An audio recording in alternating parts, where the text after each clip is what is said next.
a threat to the national security of Kenya, without fear of contradiction, I say corruption is more of a threat to our security and our existence than Al-Shabaab, because Al-Shabaab, you can identify, you know their location, you know their capability, but corruption is the one that is killing our country. So, as I go to environment, from NEMA to forestry, at least, if you are hearing me and you sit here or you are somewhere and you have allocated yourself illegally some forest land, be warned if this committee approves me. Junet? Thank you, Mr. Speaker. Mr. Speaker, I have two questions for the nominee. One is, first, it is one of which is on him, one of the nominees that have come here, Mr. Speaker, and he said, if you approve me, I am carrying an axe on with my hand. I'm going to deal with people. This is very good because many people fear to give you a position. But having said that, Mr. Speaker, what do you think? One issue. What does he think is one issue, environmental issue of high consequence that the country should focus on? That you think, as a country, we should focus on this one environmental issue. Secondly, the government pronounced and said that they want to plant 15 billion trees by 2032. Is that achievable in your view? What do you think? What will be the criteria of achieving that? And lastly, you see, Mr. Speaker, we are now in a public forum. The public is listening to us. And the nominee, whom I know very well, who was our majority leader for many years, whom we found in Parliament, is somebody who does not mince his words, somebody who speaks his mind. He said that there are people who have grabbed land, especially the Lua forest, and they are public people. There are some of them in high government offices and others even in Parliament. Could he share with us who those people could be, so that we also know that maybe where we are sleeping is maybe not a forest? Maybe some of us are living inside a forest, Mr. Speaker, so we can start packing before he's approved. Mr. Speaker, Honorable Junet has asked me 3 questions. The first question was, what is this one thing that is serious and a threat to our environment? Mr. Speaker, as I said earlier, environment, the place of environment is in our preamble of the Constitution. Environment has been cited in Article 42 of the Constitution, that every Kenyan has a right to secure and clean environment. Article 69 of the Constitution talks about citizen rights on environmental issues. And even Article 70, Mr. Speaker, it is very explicit that if the state or any other actors violate the environmental rights of citizens, it says they can go to a court of law. So public participation, stakeholder engagement, citizens' right is very key to environment. But with these rights to the environment comes with responsibility. All of us have a responsibility to protect and preserve our heritage, which is our environment. Three critical things, Honorable Junet, that we are facing as a country. We are facing pollution, very serious, both air and water. We have serious pollution. I am sure some of the members and the citizens listening to me, our air is polluted by industries, by noise pollution. Then you come to our rivers. Our rivers, our oceans are polluted. Mr. Speaker, the 3 rivers that originate from Honorable Ichungwa's constituency, it's called the Ondiri Swamp. By the time, because of the the sewage and all the other things that they pass through, the Athi, the Madare, the Ngong rivers, is completely polluted. The second thing, Honorable Junet, is our biodiversity. Our biodiversity. But from Dagoretti, the origin is very clean. Yes. Yes, Honorable. Thank you for that information. Yeah, the origin is clean, but it's very subjective, so we need to go with you and check. So biodiversity.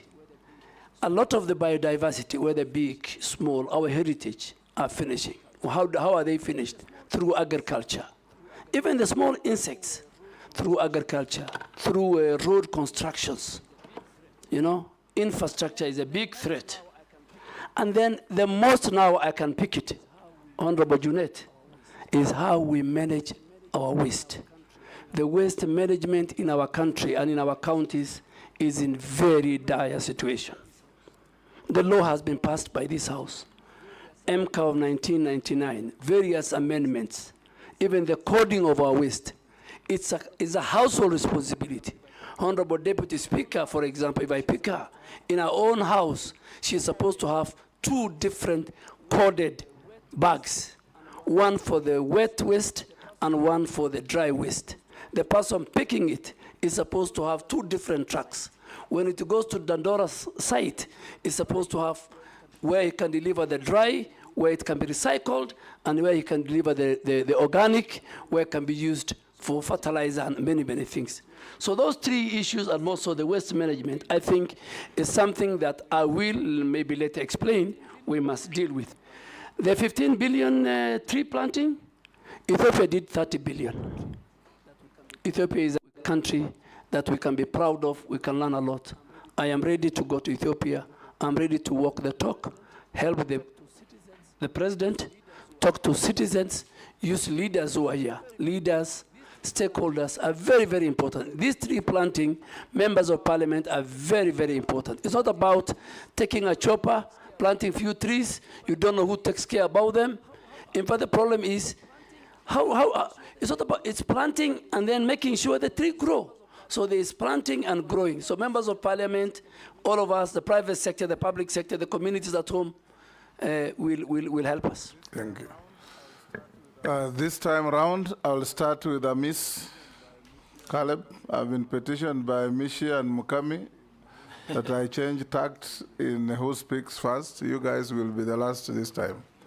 Mr. Speaker, they didn't consult me. Now you've got me off guard, but it's okay. Give it to Mukami then. No, I will, Speaker. And ask, in the interest of time, ask one question, get one answer. Yeah, thank you, Mr. Speaker. I'll ask one question because I was trying to prepare the second one. If I get a chance, later I will. There is a major conference happening in November in Azerbaijan and Baku. Do you know the conference, the name, the history, and how Kenya can tap into such global climate conferences in the fight for climate change? Thank you, Mr. Speaker. Mr. Speaker, the 29th conference of parties to the UN Framework Convention on Climate Change, UNFCCC, which is known as COP29, will be held in Baku, in Azerbaijan, between the 11th and 22nd of November this year, inshallah. And Mr. Speaker, on the 11th is the first day for the heads of state and government to have their meeting, and then the next, on the 13th, will be the World Leaders Conference on Climate Change. What are the top priorities that this conference will come up with? One, this conference is supposed to deal with the adaptation of what they call the new collective qualified goal for climate financing. Climate financing has just been a talk show from COP15 in Copenhagen to all the time COP28 in Dubai. So this time we're saying, people are saying we must adapt a proper financing model. The epicenter of climate change and climate adaptation and climate mitigation is around climate financing. So that will be a discussion. That in Copenhagen, which was, I think, COP15, people pledged 100 billion US dollars. Up to now, I think nothing has been given. But for Africa and for Kenya, Mr. Speaker, we are taking the carbon credit issue. This carbon credit issue must be concluded. And again, thirdly, the finalization of the operationalization of Article 6 of the Paris Agreement, which defines carbon market, is what I think Kenya, led by President Ruto, and all of us, and Africa, we will take it to the table that let us not have a talk show. The UN meetings must come with clear, achievable, clear, deliverable for fighting climate mitigation and climate adaptation. Mukami? Speaker, with your permission, kindly, I request to finish the other question with your kind permission. Thank you, because I had to, but it's a privilege of being the first. Thank you, Speaker. I just want to know where the nominee came from, the Military of Defense, because I happen to have served in the Committee of Defense and interacted with the ministry a lot. There is something peculiar that happened that I've not seen, where the public officers use defense choppers, military choppers, and the military artillery to move around the country, putting the risk of the defense and of course the officers. In fact, in the public domain, it can be true or not true, which if not true, I will withdraw, is that the military has feared you. You have become more military than the military themselves. Is it true, and why did the military fear you? I don't think the military fear me, but you have put many things. I don't know. You talked about choppers, and then you brought the issue of fear. So, are you saying I fear going by military choppers? No, I said I've never seen other public officers, other than the president, who is the commander-in-chief, used in military choppers to move around the country, and other members of the public office who are not in the military. And also, there is a word. You're talking of civilians? Because military officers are also public officers. Yeah, like like the deputy president, like the ministers. This is something that I've never seen for some time. So I wanted just him to clarify whether also deputy president is allowed to use military choppers, or was it misuse of power in your, because it's something that I've never seen with the previous ministers. Yeah, Mr. Speaker, let me say it because it gave me a lot of bad publicity.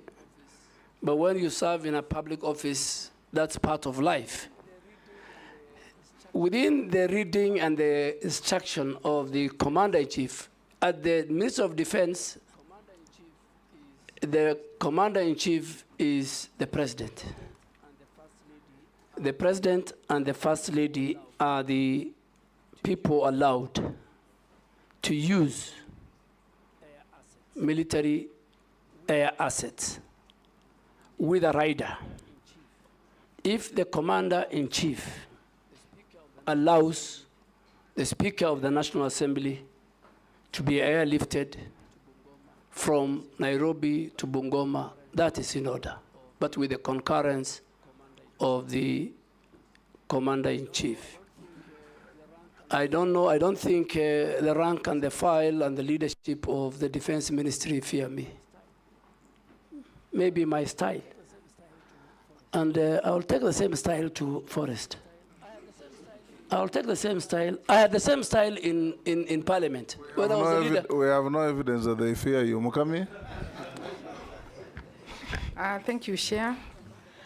Given the recent concerns about the government directives on grazing within the forest, The foresters are really harassing the communities. What are the long-term plans for collaborating with communities living near the forests? The other one is about the floods. Recently, the country experienced floods that left many stranded on account of ineffective rescue operations. If approved, how best would you collaborate with the relevant agencies to ensure rapid rescue operations during such incidents? Thank you. Hold Duale Mishi. Let's take 2-2. Thank you, Honorable Chairman. Honorable Chairman, before I raise my questions, I just want to ask the nominee just to clear some airs for the benefit of the public, because when His Excellency the President pronounced the list of the nominee, he was given the defense docket. But when the list came to the Parliament, it was under the environment, climate and forestry docket. So Kenyans are asking, is it maybe the President was doubting his ability and leadership capacity, or what was the reason? I just want him maybe to clear the murmurs by the public. My questions. My first question, in accordance with the fourth schedule. Ask one, Mishi, so ask only another. Yeah, in accordance with the fourth schedule of the Constitution, environmental conservation is a function of both the national and the county government. How are you going to ensure collaboration between those two governments, that is the national and the county government, so that you also avoid duplication of programs in terms of the same function? The last one, maybe it is how are you going to improve and maybe safeguard those Kenyans who are living or are located near the refinery and chemical plants, because there's a lot of pollution. Thank you. Yes, nominee. Chair, let me start with the Honorable Mishi. Even after this, in the event this committee approves me, and before even I'm appointed, the President has a prerogative right to assign me even another ministry. So he might even take me from environment to somewhere else if this committee approves me. So Honorable Mishi, that is the powers of the President. After all of us are approved, in 1 week he can reshuffle, and maybe he might even take me back to defense, or foreign affairs, or even gender, or even youth affairs and sports. And I am ready, or education. I am ready to serve in any capacity that the President finds it, deems it right. The second one, I think, is a very good question. Environmental matters is devolved under the fourth schedule. And at the county level, we have a very good relationship. We have got the county environmental committees appointed by the governors. The chair, on behalf of the governor, is the CEC for environment. The secretary is our county director of NEMA.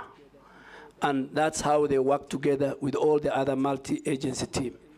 But soon, if this committee appoints me, we are trying to create now, and we hope if this committee appoints me, we are going to sign a more intergovernmental environmental framework between the Ministry of Environment, Climate Change and Forestry, and the Council of Governors, where I will sign, and the chair of the Council of Governors will sign. On grazing, Honorable Nyokapi, this is a very, very complex issue. Honorable Mukami. Mukami, my very good friend, the women rep of Nyeri County.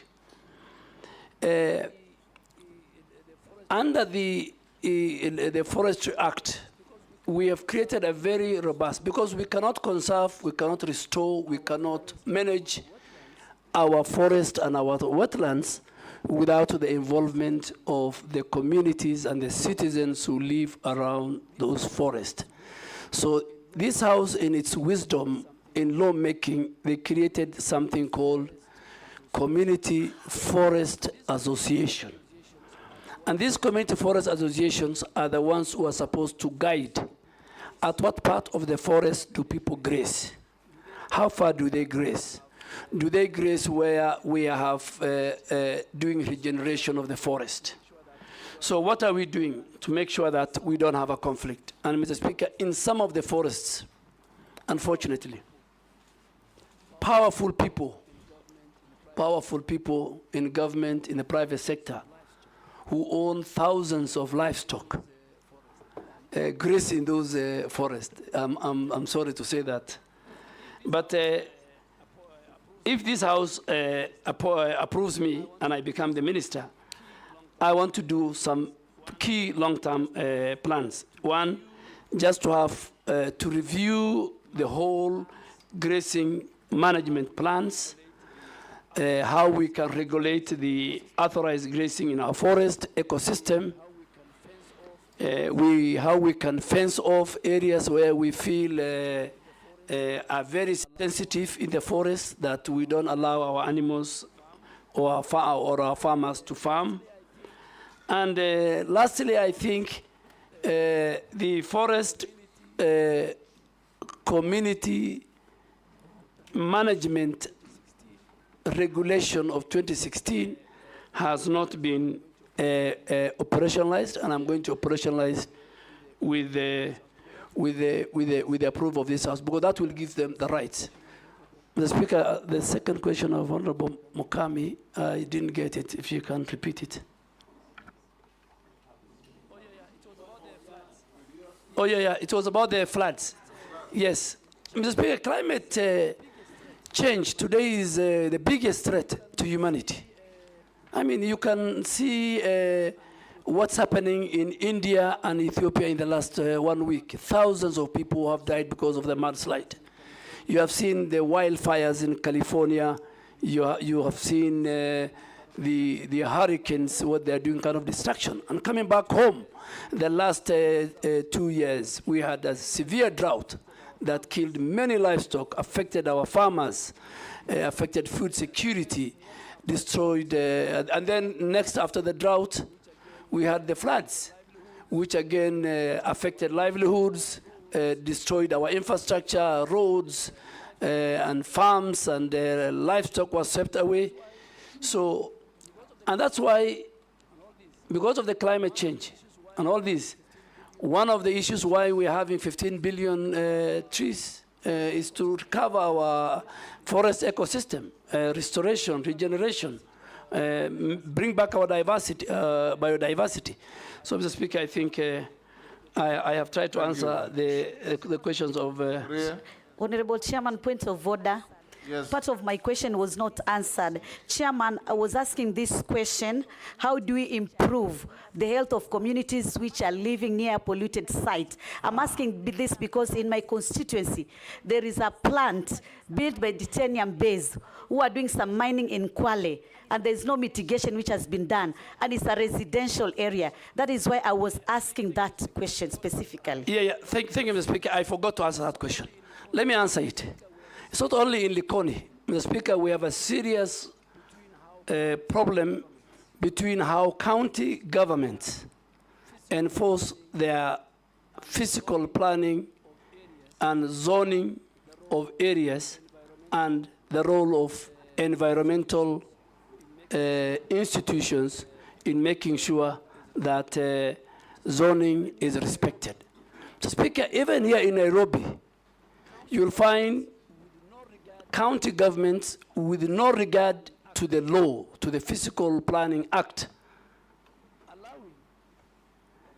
allowing industry and factories to be established in residential areas, and bars, and bring noise pollution. The same, you cannot have a refinery next to a residential area. The laws, the environmental laws, the Physical Planning Act, the Land Use Act, all those don't allow it. So, Mheshimiwa Mishi, this is because of corruption. And Mr. Speaker, that's why you see even skyscrapers are appearing next to each other, buildings which has no ventilation, they have no air, there's no sand, particularly in this cold weather of July.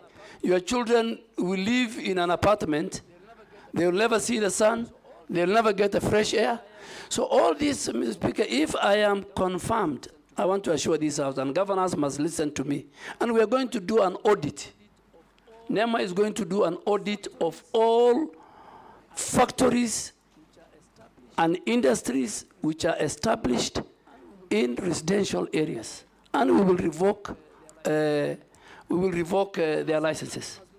There must be order. There must be respect for environment as we build our country. Sharia, you'll pass. Razo. Thank you very much, Honorable Chairman. Honorable Duale, you are the immediate former Cabinet Secretary for Defense. And defense in our country is a celebrated institution. As you move to environment, if the House confirms your nomination, what are some of the good things that you have seen in defense that you are likely to carry over? Secondly, is the issue of environment. I want to say without benefit of doubt, if the members of parliament are not used in planting trees, in conserving the environment, then that thing is bound to fail, and it will fail seriously. In northern Kenya, currently, the Northern Rangeland Trust, NGOs, are the ones that are being used for conservation, environmental support programs. But at the same time, we have left out KWS and forestry, which is a very serious omission. Going forward, maybe tell us what plans you may have so that institutions of government are not killed silently by non-governmental actors. Thank you, Honorable Speaker. Thank you, Speaker. The nominee, Honorable Duale, Karibu Bunge tena. My question is that Kenya hosts one of the United Nations Environmental Office and Program in Nairobi at Gigiri. And the people of Kenya, especially at the grassroots level, I doubt whether they can fill this office, and it's a UN office. If approved by this August House, can you tell us how will you leverage on that status, and how will Kenyans fill this office and make a difference in our nation for the betterment of our environment? Thank you. Nominee. Thank you, Mr. Speaker and honorable members. What do I carry from defense?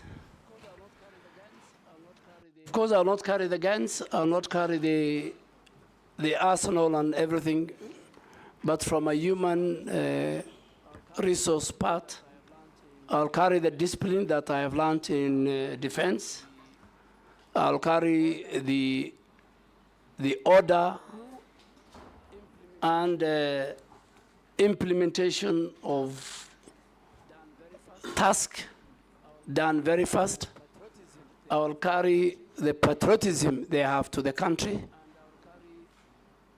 and I will carry the respect that they give to each other within the rank and the file, and the teamwork that we had at the defense. Those are things. Secondly, I think on the conservancy, Northern Trust, I think, is one of the biggest. There are many conservancies. Most of them, Mr. Speaker, they are not under my ministry. They are under the Ministry of Wildlife. They have airstrips. But I think working with the other ministries and working with the leaders, working with the stakeholders, even working with some of our security agents, we need to have a conversation on how these conservancies, and particularly members of parliament from the Asal region, on how these conservancies are run, how they are managed, what is the benefit to the communities, how will they behave when there is a conflict, particularly during the drought. Our animals, the animals of the people in the Asal When there's a lack of water and pasture, they enter. Honorable Osuda will agree with me in Samburu, there's a lot of conflict. So I think we need to have a more bigger conversation. We need to discuss about the carbon market, how much they are getting, the Northern Trust Fund, vis-a-vis, are they implementing the 40% that the law and the regulations give to the people? Honorable Mule, we are a very privileged country. We are a very privileged because we host UN, we host UNEP and UN Habitat. These are the only UN agencies in the global south. So it's a big privilege and honor for our country. And in fact, that's why in some quarters, Nairobi is called the environmental capital of the world. And it's the only UN body. And this is where you have the expertise, the knowledge, the pool of experts, the top world experts on environment are based in Nairobi. They advise governments very, very far away from Nairobi. As Kenyans, as a minister for nominee for environment, I want to assure you that that proximity we have to this institution, it must work in our favor. We must use the skilled labor. We must use the experts that we have. We must use the data they have to build our own environmental data. We must use them to build the capacity and the skills of our staff in our country, in the midst of environment. We must do technology and skill transfer from the men and women who work. And as the focal ministry to UN, to UNEP, I want to assure this committee that I will work very, very, very closely with them, and I'll work also very, very closely with the Ministry of Foreign Affairs and the two ambassadors, or the ambassador who is second posted to UNEP and UN Habitat. I'll work with them, that we must make sure that this important institution help us. We are trying to build, lastly, what we call the State of the Environment Report. The State of the Environment Report, a very important report that will come to Parliament. We must leverage on the skills, on the experts who work and who come from globally at the United Nations Environmental Program and UN Habitat. Thank you, Mr. Speaker. Nominee Aden Duale, you know, the Ministry of Environment requires a no-nonsense CS like Mishuki. You know, remember when Mishuki went to transport, he cleaned up the public transport system. And when he went to environment, he actually cleaned up Nairobi River. You could even drink the water then. But after he left, he just went back to the bad old days. Now, for us to be able to gauge your suitability, it is important that we make reference to the position that you have held, which we are aware of. And so I have two questions based on your suitability, based on your experience, your past experience. First one is corruption in the recruitment of military officers. You have been in the docket of defense, and from yesterday there was a lot of discussion about how much Kenyans have to pay so that their sons or daughters are recruited into the military. What did you do about these menace when you are CS for defense? And secondly, in the recent demos, when Kenyans were exercising their constitutional rights under Article 37, the military was deployed to Kenyan streets via Gazette Notice 7861, signed by you on 25th of June, 2024. Now, unlike police that use tear gas, canisters, batons, rubber bullets, water cannons, the military is known for live bullets, grenades, assault rifles, tankers, and bombs. Now, what was the intention behind sending the military to the streets? Was there a plan to shoot to kill demonstrators? Mr. Speaker, I'm not John Michuki, but I will be like John Michuki. I can assure the member that I'll try my best. Nairobi River Commission used to be under the Minister of Environment. Now it's not under me. It's under the Deputy President. But we need to deal with the Nairobi River Commission. The pollution that is going on in Nairobi River Commission, Nairobi rivers, because of the dysfunctional sewage system, which needs to be upgraded. The dumping sites of Nairobi County, all of them, including Dandora, are on Nairobi and Nairobi rivers. So the governor of Nairobi at some stage, and I hope he will listen to me if I'm appointed, he has to look for other dumping sites outside the Nairobi River Causeway, Rivers Causeway. So coming to military recruitment, I agree with you, it's a systemic issue. And I was watching yesterday, the speaker said, the president himself is concerned. But we have agreed before I left the Ministry of Defense that going forward, before the next recruitment, we must sit, we must have a conversation. The way the speaker said yesterday, I was watching him, we must communicate candid to the public, and we must deal with that monster. It cannot be a situation where few people are taken to court-martialed.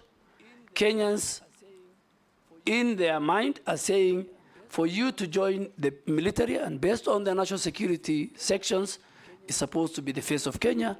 Kenyans, for them to join the military, they must pay between 400 to 500,000. I think that is unacceptable. If more, that's unacceptable, and it's part of the corruption that I was telling you, which is I think all of us together, the citizens themselves, the anti-corruption agencies, all of us together, we must face on. Why did I deploy KDF? I did not deploy KDF. The framers of the Constitution put Article 241, 3B, and 3C in the Constitution. So Kenya Defense Forces are in the streets. They're in Boni Forest, fighting Al-Shabaab. They're in North Rift, making sure that we deal with the banditry. They were in Westgate during the terror attack. They were in Garissa University during the terror attack, where we lost many people. So for peace, public order, public safety, where the police are overwhelmed, Article 241, 3B kicks in. The function of the Minister for Defense, by then me, is once the article kicks in, then I am supposed to do certain subsidiary legislation. I gazette. And Mr. Speaker, all of us know Article 132 of the Constitution obligates the President to protect the other arms of government. He is the chair of the National Security Council. That day, the Office of the Chief Justice and the Supreme Court, as an institution, was under threat, under attack.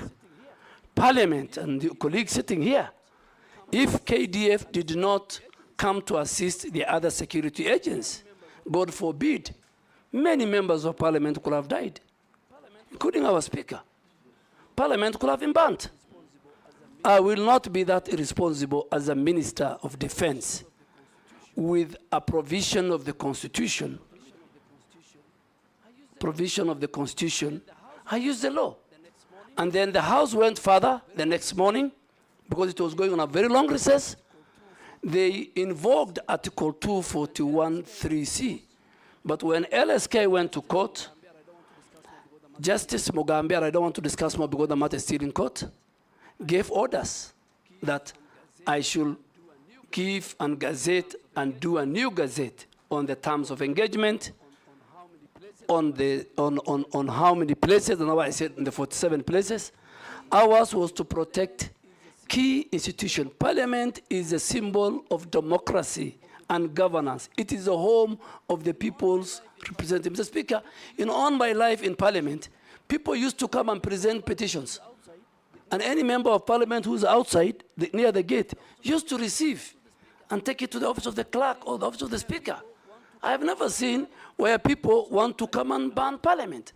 So I think I want to thank the framers of the Constitution. I participated, the Speaker participated, many other members participated.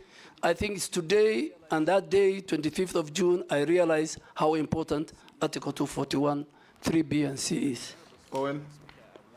Thank you, Honorable Speaker. I would like to ask a question to the nominee, Honorable Duale. Just one question, that this country envisages to have a nuclear plant in a place called Uyombo in Kilifi County.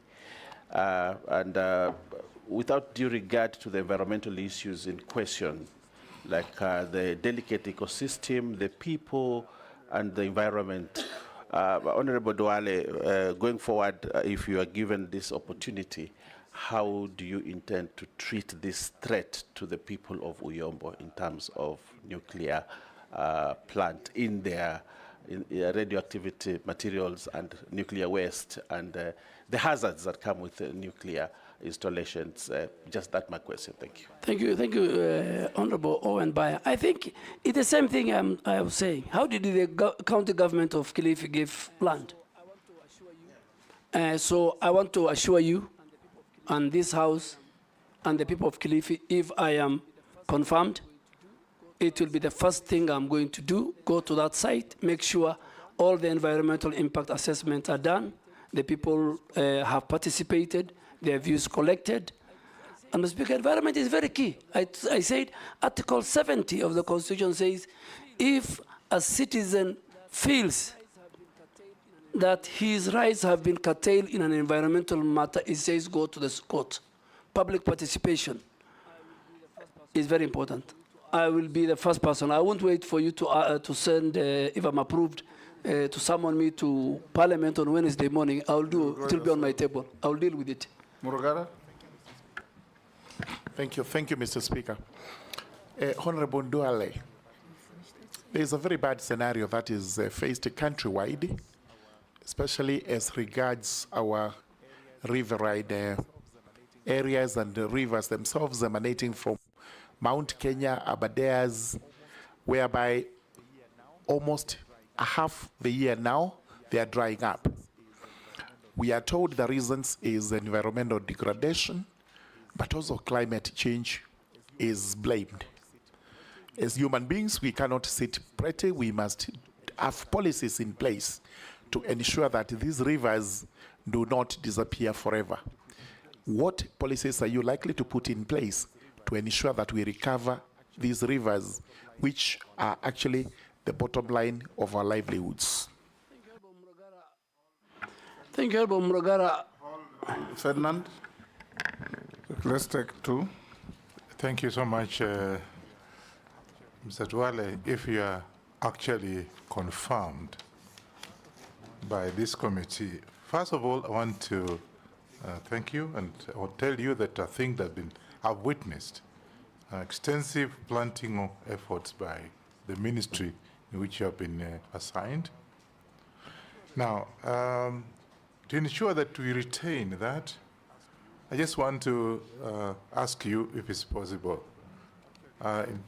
Instead of actually interfering with the planting, what have you, in agriculture areas, is it possible, are you able to agree with me that you can now plant trees along the roads? I say this because I went to Denmark and I was surprised.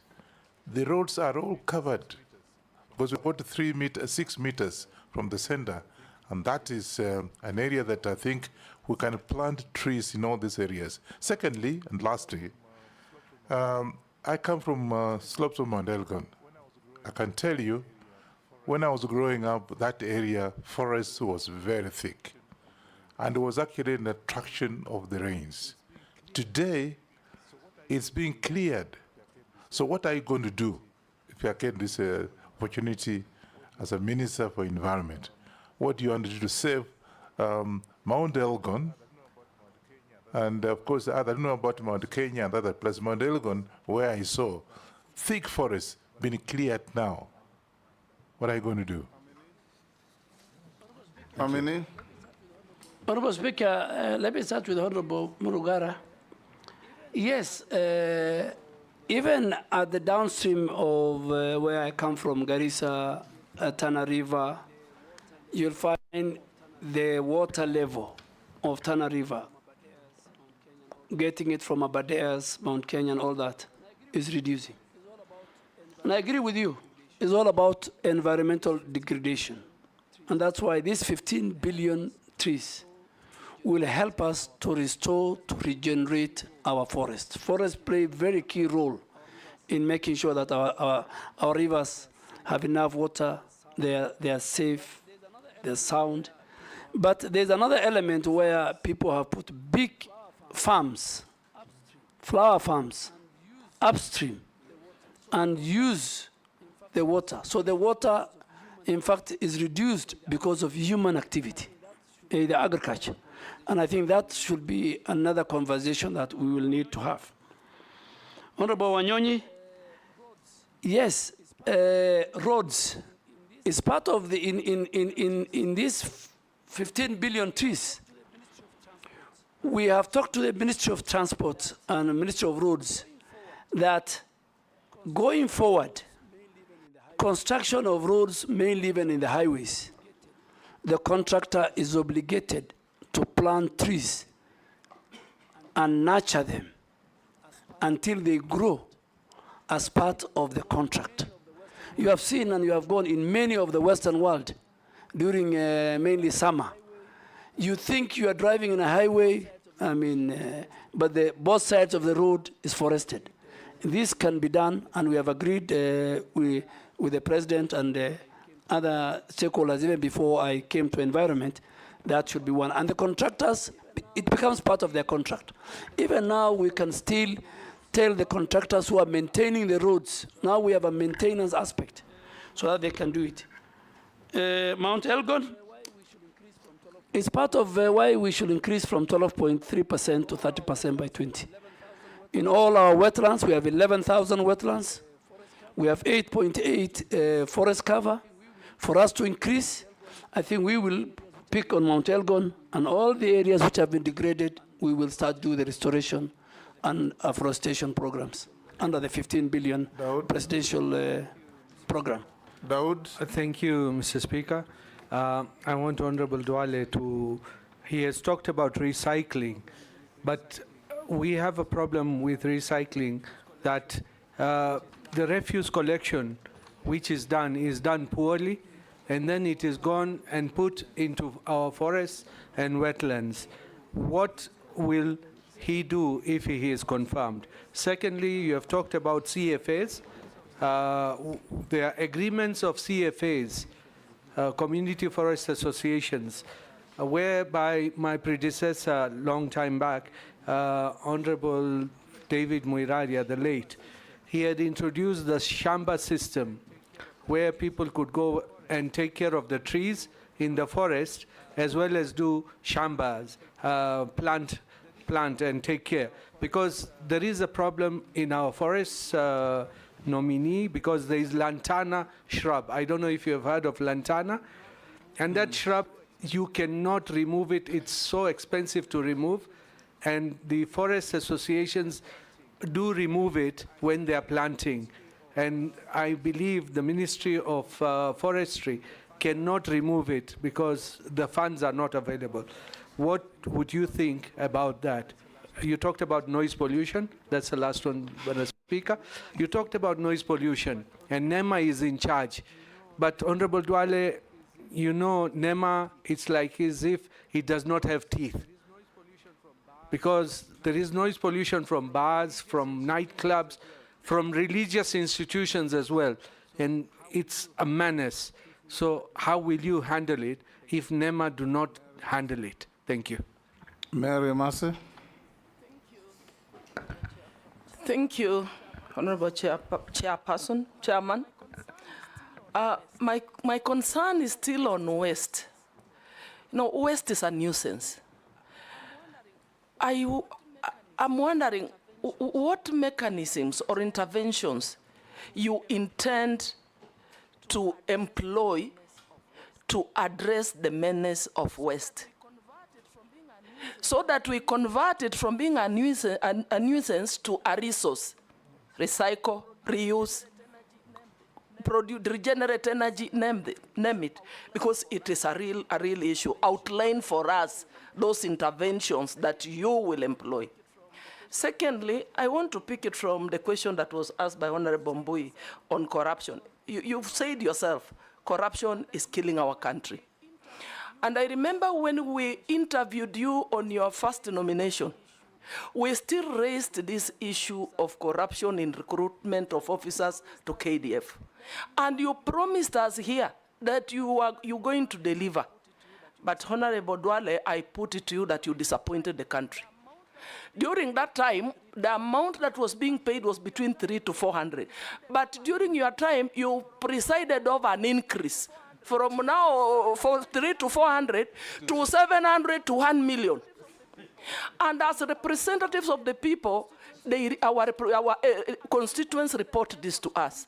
At some point, even efforts to reach you were not fruitful. You could not pick our calls. So now, my question is, why should we trust you? Why should we believe you? Why should we believe that you are not going to transfer this corruption to the Ministry of Environment? Because even there's recruitment of forest to others. You need to assure Kenyans that you will do something when you get to the Ministry of Environment. Lastly, Honorable Chairman. You've asked two. On deforestation. Okay. There's a lot of felling of trees, even in public forests. We are saying, let us plant trees. Let us plant. But what are we doing about deforestation? Can I ask the last one that have been requested by the public? Go ahead. A member of the public has asked me to ask Honorable Duale, what is your connection with the Juja International Abattoir in Mrima in Juja? It has environmental wastage. I don't know what that means. Probably you can give your thoughts on that. Thank you. Let me start with something Mrima Juja. Maybe the people who I sell my fattened bulls take to many slaughterhouse. If they buy and take it to our slaughterhouse, that is the only relationship I have. I don't own slaughterhouse. I sell to Farmers Choice. I sell to Kenya Meat Commission. I'm a very serious livestock keeper, and I do what we call feedlot. So ask that person, maybe he's looking for another Duale. Let me answer about recruitment. I refused to pick your call and many other people's calls because of corruption. It's because of the corruption. You wanted me to employ for you people. And many members of parliament will agree with me when even they send me text. I said, please go to the nearest sub-county recruitment center. So I'm very sorry, Honorable Mercy, if I didn't pick your call, I was scared you'll ask me to recruit somebody for you.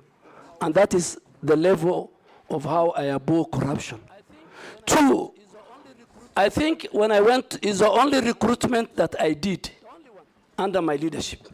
The only one. And the speaker said it's a systemic. It was systemic. Okay, inform me. But Speaker, I must agree if I want to be informed. Okay, point of order. I remember the standing orders. I know. Point of order, Speaker. Let's hear her. My call. Honorable Speaker, I was calling the Honorable CS to seek clarification with respect to the concerns that were raised by my constituents, that those who were successful and had reported to the training camp were being chased away over flimsy reasons. And I think I can quote, one of my constituents was told that his testicles are not equal. That is why it's being dismissed or returned from the training camp. So I wanted to seek clarification from the CS to tell me what are the guidelines for one to be recruited. Somebody who is successful, he has already reported and is being chased away. I wanted it to secure that slot so that my constituents do not lose it as a representative of the people of Teso. Mr. Speaker. Oh, yes, what's your point of order? Okay, Mary. It was very sad indeed. And my constituent lost that slot because I could not get the CS to clarify. We hear you. Yes. In fact, I had to look for a chairman of a committee to call the CS on my behalf because I thought, because I'm a small person, he can't pick mine. You are an He actually MP. picked, but I was not helped. I was not helped. I am speaking on behalf of the people of Teso South. Good. But you are vetting him on behalf of Kenyans. Yes. On behalf of Kenyans. Yes. And it did not only happen to Teso South. Many, many Kenyans were returned from the training camp. And we are told those slots were sold again to some waiting rich guys with 1,700,000. It cannot continue. And we made it very clear to the CS nominee for defense that it should not repeat itself next time. Yes, Junet. Mr. Speaker, I want to sympathize with my colleague. And that issue has been rampant, people complaining. But the only thing I'm wondering with is if the CS of defense by then could do measurement of testicles. It's what I don't know. That's what I don't know. Mr. Speaker, let me, because it's a, Mr. Speaker, let me make it very clear Yes. that the grounds given for the rejection of that recruit from Teso South is valid. Next year, if such a person comes, he will not be recruited into the Kenya Defense Force. Mr. Speaker, Kenya Defense Forces recruitment is different from the recruitment of the police. When people go are recruited at the sub-counties and they come, a very serious medical checks takes place. A number of people are sent because of medical ailments. And I think the former Vice Chief of Defense... unequal testicles ailments. Yeah, there were people... Women can know that, Chair. Mr. Only Speaker, women can know that. If you allow me to finish, there are many. The testicle that I want to go into is one of them. There are many, and the chairman of defense will agree. They measure. Point of order. Let me finish before the point of order. Mr. Speaker, there are many colleagues. There are many leaders who sent me why their person has been chased. And in 10 minutes, the leadership of KDF could give me 1, 2, 3, 4 reasons, measurements including. So I am sure the next, women to assist them not only on this. So Mr. Speaker, there are certain criteria.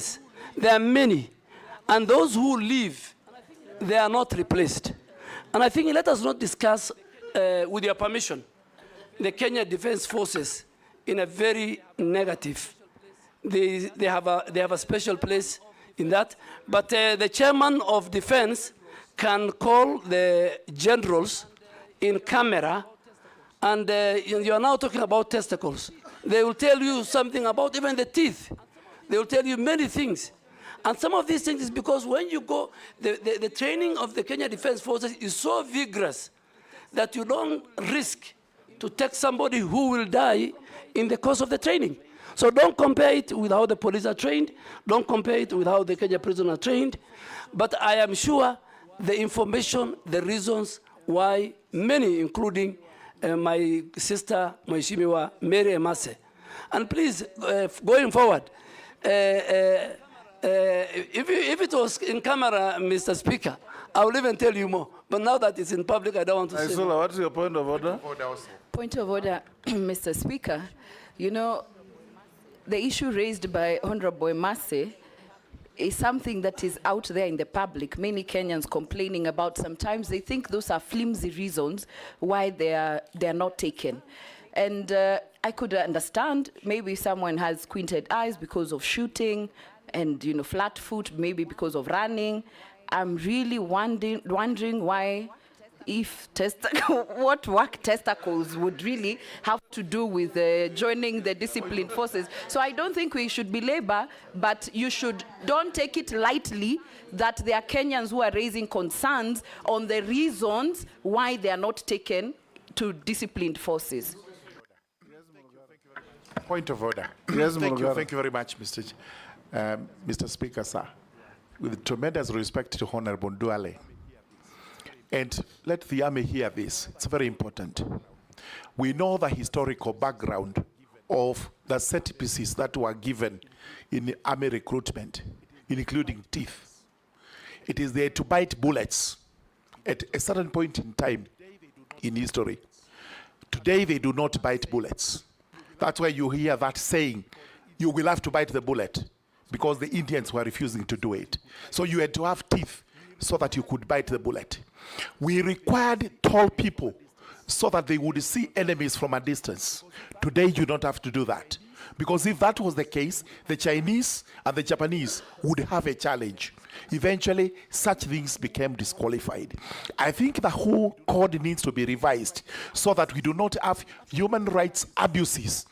But they are not even abuses. They are excuses that the army is using so that it is able to bar some Kenyans from joining the forces, and, as we are saying, so that other people can actually get the slots. So surely the army must open up on this. Point. Thank you. Let's not escalate this. Okay. For avoidance of doubt, Honorable Duale, I also have a child who was sent away for exactly the same reasons as Mary Masses.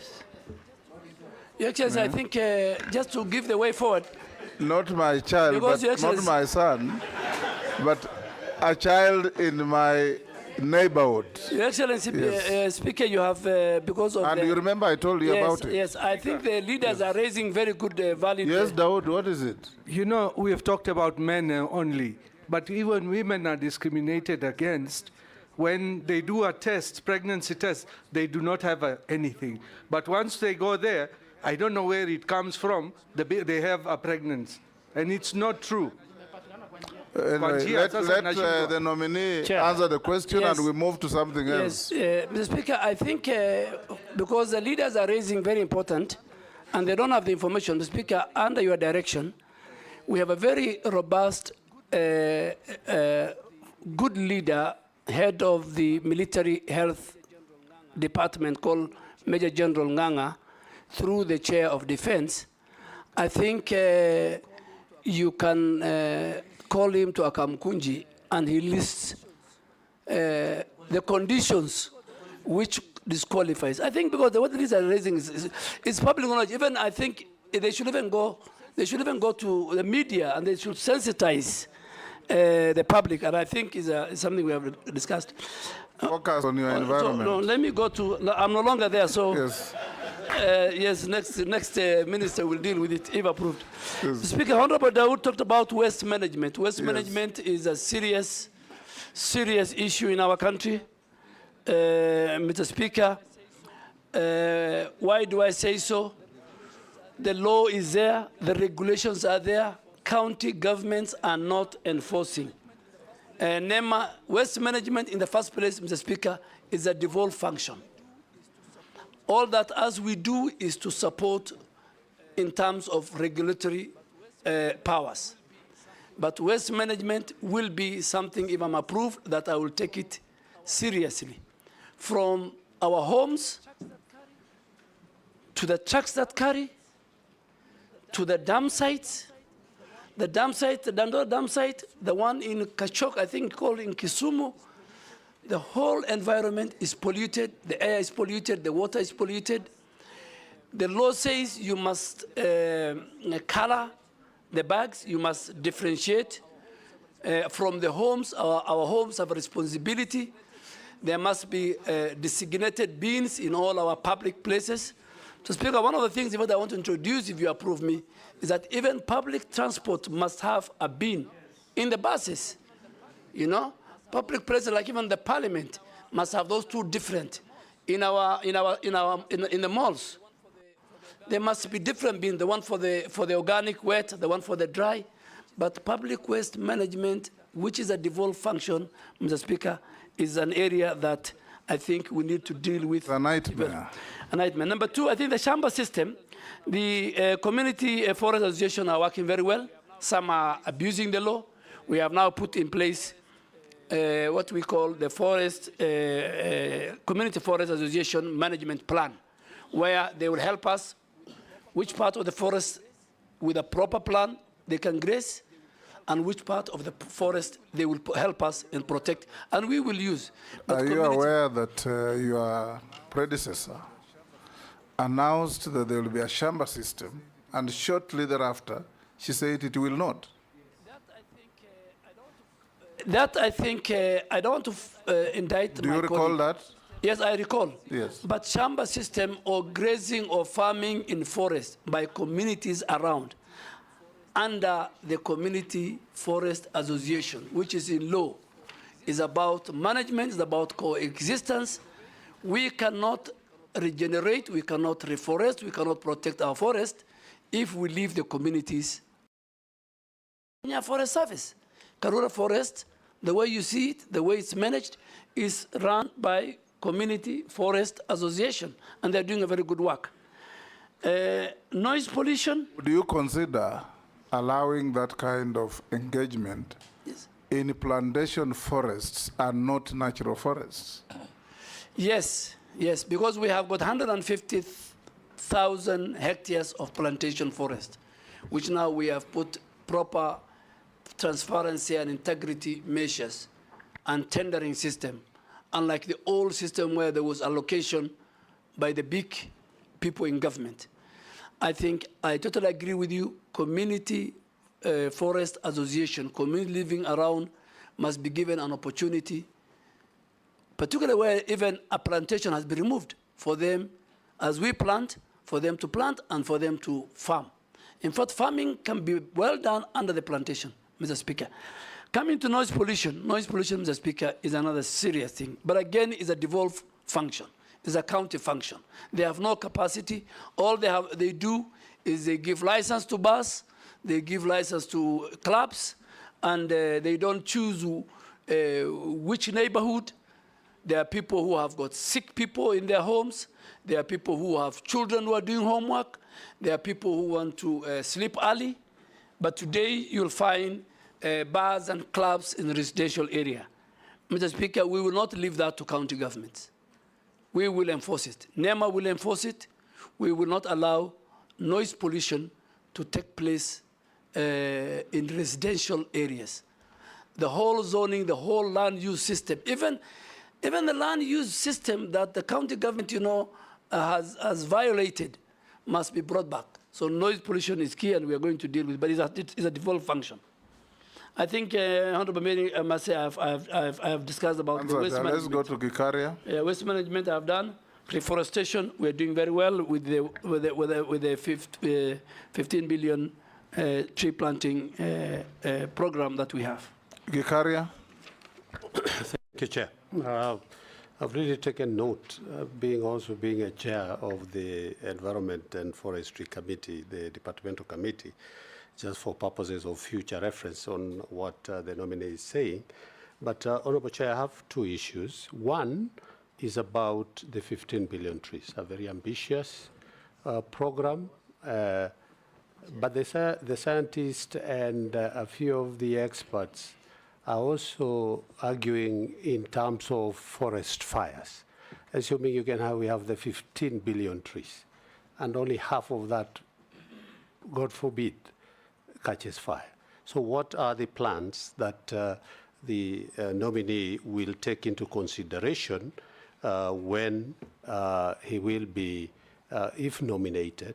What plans do you have to address forest fires? Secondly, and I don't want to belabor on the pollution that has been spoken about, Honorable Chair, most of our schools and other institutions from the colonial times have been using asbestos for purposes of roofing. And asbestos over the time have been a cause of cancer and environmental pollution.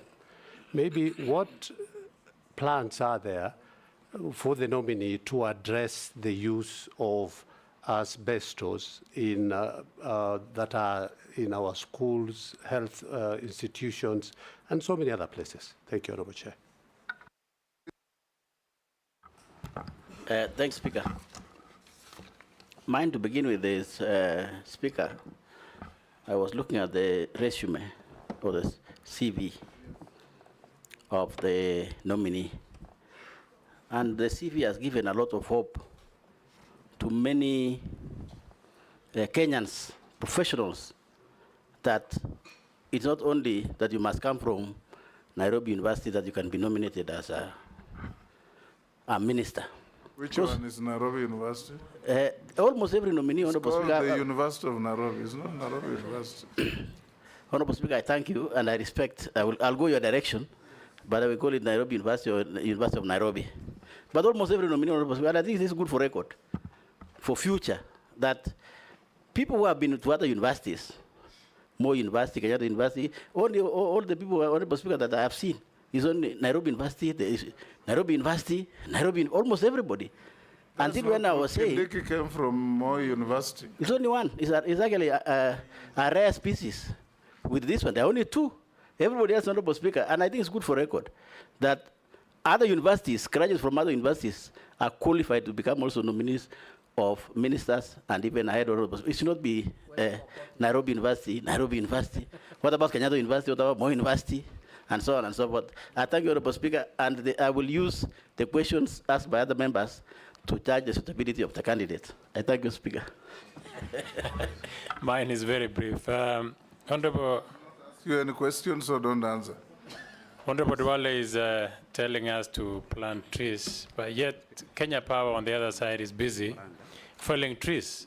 There's there's a trend in this country that Kenya Power has decided that it is actually going to bring down trees. Nairobi is awash with very hoary situation of trees that have been felled by Kenya Power very recklessly, some very old indigenous trees.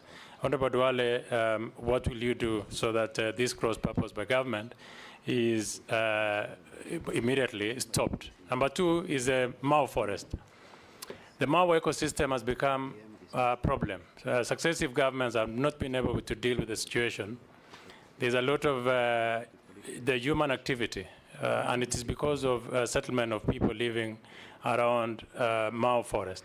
What will you do to make sure that the people who've been moved out of Mau forest are resettled? Yes, go ahead, nominee. Thank you, Mr. Speaker. Let me start with the asbestos. Mr. Speaker, asbestos is a serious matter. Asbestos produces something called fiber that leads to lung cancer. And Mr. Speaker, we have mapped out, the ministry has mapped out, NEMA has mapped out 4 ministries who their institutions still have asbestos since independence. The Ministry of Defense, if you go to our barracks in Lanet and everywhere, Ministry of Interior, Ministry of Education, many schools, and Ministry of Lands and Housing. And churches. I'm just first talking for churches. government. Yes. So Speaker, we have given, and health, we have given government entities until, if you approve me, December 2024, they must remove. And NEMA has put in place a program on how to dispose those asbestos. We expect county governments to give us land, field. Secondly, and more important, Mr. Speaker, now that we come to churches and other now individual private citizens, within the next 3 months, if this committee approves me, we will also do an audit and map the whole country where asbestos roof is still in place. It's a dangerous thing, it's a threat to our health, and it is a cause of lung cancer, Mr. Speaker. I think on the 15 billion, Honorable Gikaria, it is not over-ambitious. We have to do it, and that's why the people of Kenya, in their own wisdom, have preserved environment in the preamble of the Constitution, in articles of the Constitution, whether we like it or not, in our own homes, in our farms, in the roads. Each and every citizen must take a responsibility of planting and trees and be part and parcel of this regeneration, reforestation, tree planting, increasing our tree cover, increasing our forest cover, and be at par with our neighbor Ethiopia. Honorable Koech, I agree with you. They cut my trees. And when I went home, the speaker, I asked, but the lines were just too thin. They should have cut only a branch. Yes. But, Mr. Speaker, I think we are lacking, and we are going to introduce, if you allow me, if you approve me, I want to introduce something called urban forestry planning and urban green spaces. As we sit here, there's no even stakeholder. This Ministry of Forestry and KPLC and the people who are in the road agencies and others, there is nothing called urban forestry planning. We must plan for our green spaces in urban cities. We must plan for our trees in urban cities. Every citizen plants trees. They buy from, they have seen on the road. And then an entity called Kenya Power Lighting cannot. Speaker, I will introduce what is happening in India. In India, you can't cut a tree, even in your own homestead, before you plant another one. You need to go and get a permit. You say, I am going to cut a tree in my house, but I'm going to replace, and I have planted it, and you show evidence. Secondly, even if you have half an acre in India, you must tell the planners, the county, that 20% of my compound is for tree planting, is for forest. Nominee. And yes, so I think those are the We were with you in this parliament when we passed the Forest Act. And among the salient features was that each and every owner of land in Kenya, both private and public, must plant a minimum of 10% of that land with trees. You remember? Yes. How are you going to enforce that? Give me the job, I will implement. It's the law. I'm not reinventing the wheel. It's not unique to India. Yeah. We have it in our statutes. Yeah. India, in fact, the speaker is 30%, but we start with 10%. Ours was 10%. Yes, but Honorable Koech, I want to categorically tell you that if this House approves me, the first meeting that we're going to have with the KPLC, with the road agencies, with the other people who provide social amenity facilities, that they cannot come and cut trees, anyhowly, without due regard to the law. No, on Mau Forest. Mau Forest, so Speaker, Mau Forest, you know the history of Mau Forest. It has consumed people politically. And I don't want, because I will not be, I'm not in politics, but it has consumed many people. But I want to urge my colleague, and I'll sit with the communities around that place. Because even today, the biggest problem we have is Mau Forest, where a lot of illegal grazing is taking place. And that illegal grazing is taking place by very powerful people, people who are in position. It's not the ordinary citizens. But still, we will use the Community Forest Association provided in law on how we manage Mau. We have fenced a greater part of Mau, and we will fence, once we get resources, the other part. Fencing is the way to go to conserve our forest, Mr. Speaker and members. Naisula. Thank you, Chairman. So, listening and having interacted with Honorable Duale in the National Assembly as our majority leader then, it will be important to know your position or what you think about public servants engaging in politics, whether actively, in what you say, in what you do. What is your thought on that, including public servants participating in Harambees? I would like to know what your position is on that is. so that we know whether if someone wants to be a public servant, then you be a public servant. If you want to be a politician, you go back to politics. And I want to put it to you on the same breath, and even to Kenyans who are watching, that the beauty of vetting is not only to find the nominees to be suitable, but also to hold you to account in case we find you suitable and other nominees as a country and as a parliament. And just on that, because you have said you have warned illegal forests, land encroachers, you will revoke titles on top state officials who are holding. It's actually now on 411.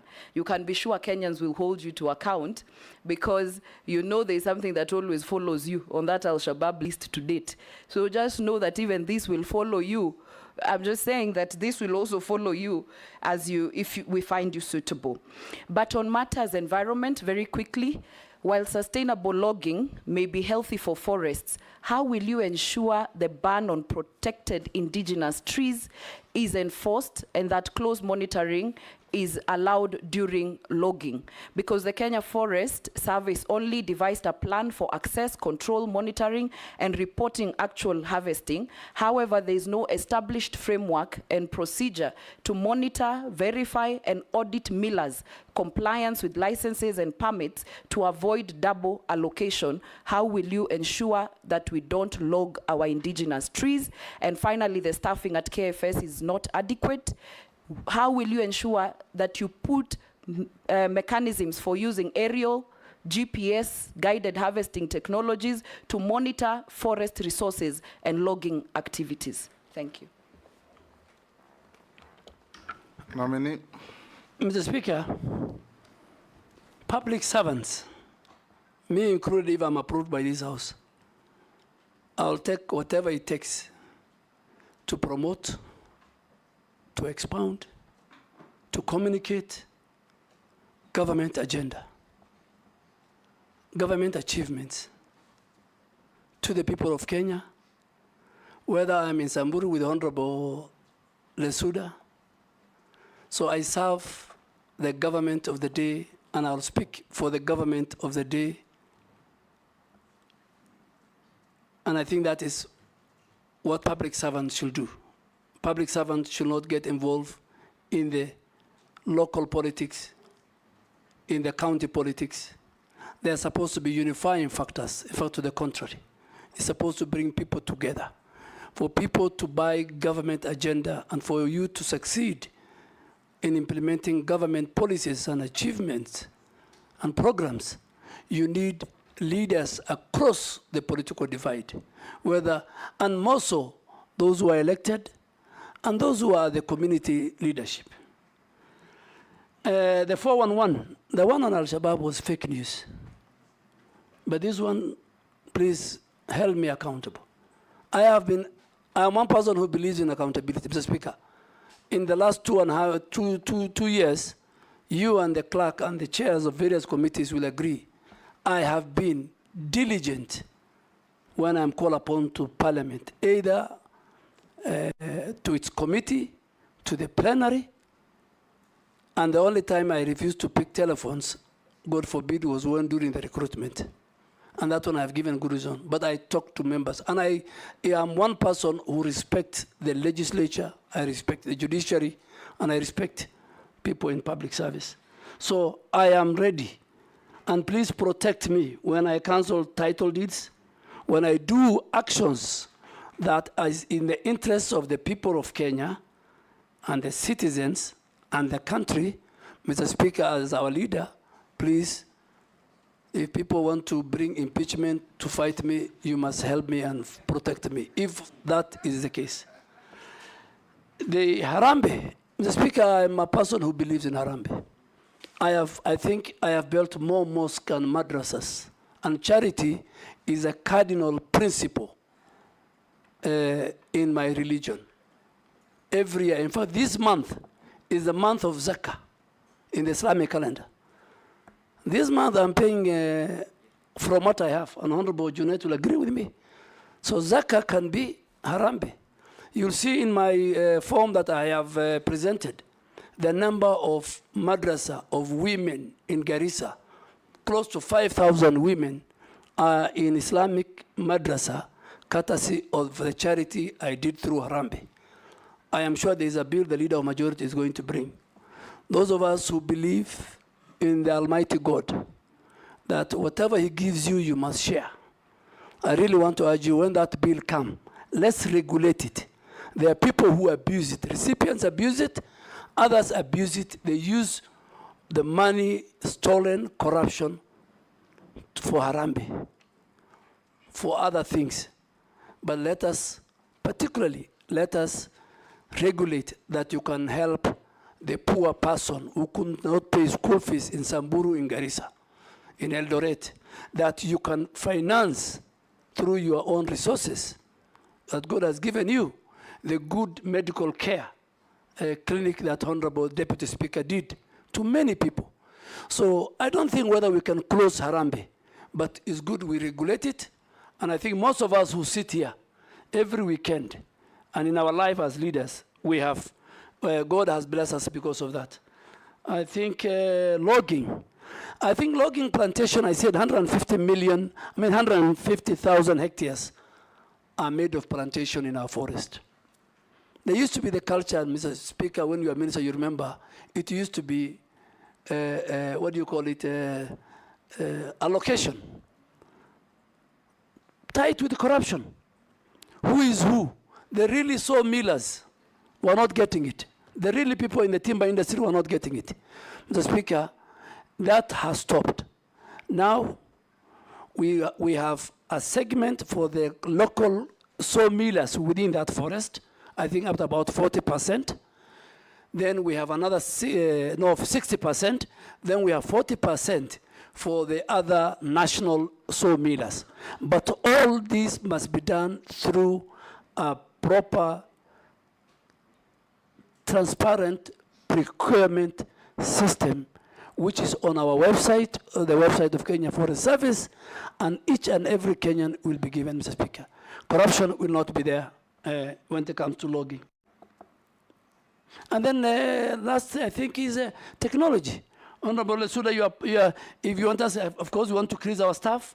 We want to even use technology. We want to use a drone to plant trees. We go to a forest, we see the degraded area, we use a drone that can do 2 million seeds in 1 hour. That technology is what we want to monitor our forest, to help our forest adjutants, to help our forest rangers, technology. But all this needs resources, and as a member of the Budget Committee, when Honorable Chair of Environment, Honorable Gikaria come, please support us. Honorable Duale, if you are approved to be suitable to take this position, I want to urge you, take a helicopter and fly around all public forests and see the level of destruction going on. You will see what looks like a forest by the roadside. A kilometer inside, there's no forest. Charcoal poachers, illegal grazers, illegal loggers. It is bad business. We encourage you, in the event you find favor with this committee and be appointed the Minister for Environment. Environmental degradation has been classified as an existential threat to not only Kenya, but the rest of humanity. At least go down in history as a man who saved Kenya. Go to schools, teach children how to plant trees and live with trees. If a child goes to standard 1 and is given 2 trees to adopt, by the time they leave standard 4, 5, the tree is mature. Leta maji kidogo, mwagilia asubuhi. When you come to school, you check if your tree is safe. Very simple things. Because you talked of forest cover and tree cover. So the two will help us aggregate forests, enforce the Forest Act. If you go around the country and we want you to tell Kenyans what you are going to do, all our wetlands are being drained by farmers. There are small swamps that aggregate to a lot of wetlands in this country. They're all being subdivided, fenced, and drained away. What are you going to do about this? Because you have the law backing you to gazette all these as public assets. And if the owners compensate them, but protect them so that we can have a better environment. In the case you find favor of this committee, what are you going to do to protect the environment and the forests of Kenya? Mr. Speaker, as you said, we have 11,000 wetlands. And the legal regime and the necessary laws are in place. I want to commit to you that we will protect, if this committee approves me, we will protect our wetlands. Secondly, even the 150 billion trees that we are to plant, the best place to plant is in our wetlands. Because in the wetlands, we don't need water. In the wetlands, we don't wait for the rains to plant. So even the 150 billion, we will start with our 11,000 wetlands found in all our 47 counties. But I agree with you, the forest that we see inside is a hollow. There is illegal grazing, there is corruption also between these illegal people doing either grazing or logging with our officers. We will take whatever it takes that there is accountability even within the over 6,000 forest rangers who have been mandated, who are paid by the taxpayers to protect our forest and our wetlands. There is a citizen who has sent me a message to ask you that on Mount Kenya, Mount Elgon, Mount Longonot, there are climbers who do that activity regularly, carrying food, drinks, and all manner of things. He's asking whether, if you are approved to be the minister, you will provide facilities on those climbing paths of toilets and bins for depositing litter. Because they say those climbers have got no toilet facilities, and you know what that means. And is that water that percolates down for human use? There's nowhere to throw litter, so there's litter everywhere. And this, I think, this Kenyan must be an environmentalist. Yes. Yes, Mr. Speaker, even their facilities. Owen Bayer wants to add to that. I have received something here that probably interests you. I'll ask Honorable Duale in regard to camels from northeastern region contributing to land degradation by wandering all over Taita Taveta throughout the year, contributing to hunger and poverty. Quick one, Speaker, the last one. If you, I'm told if you can ask Honorable Duale regarding any plans to stop pharmaceutical companies and other companies who are dumping waste in the sea in Mombasa. Recently, needles were found during the cyclone that was going on there. Robert?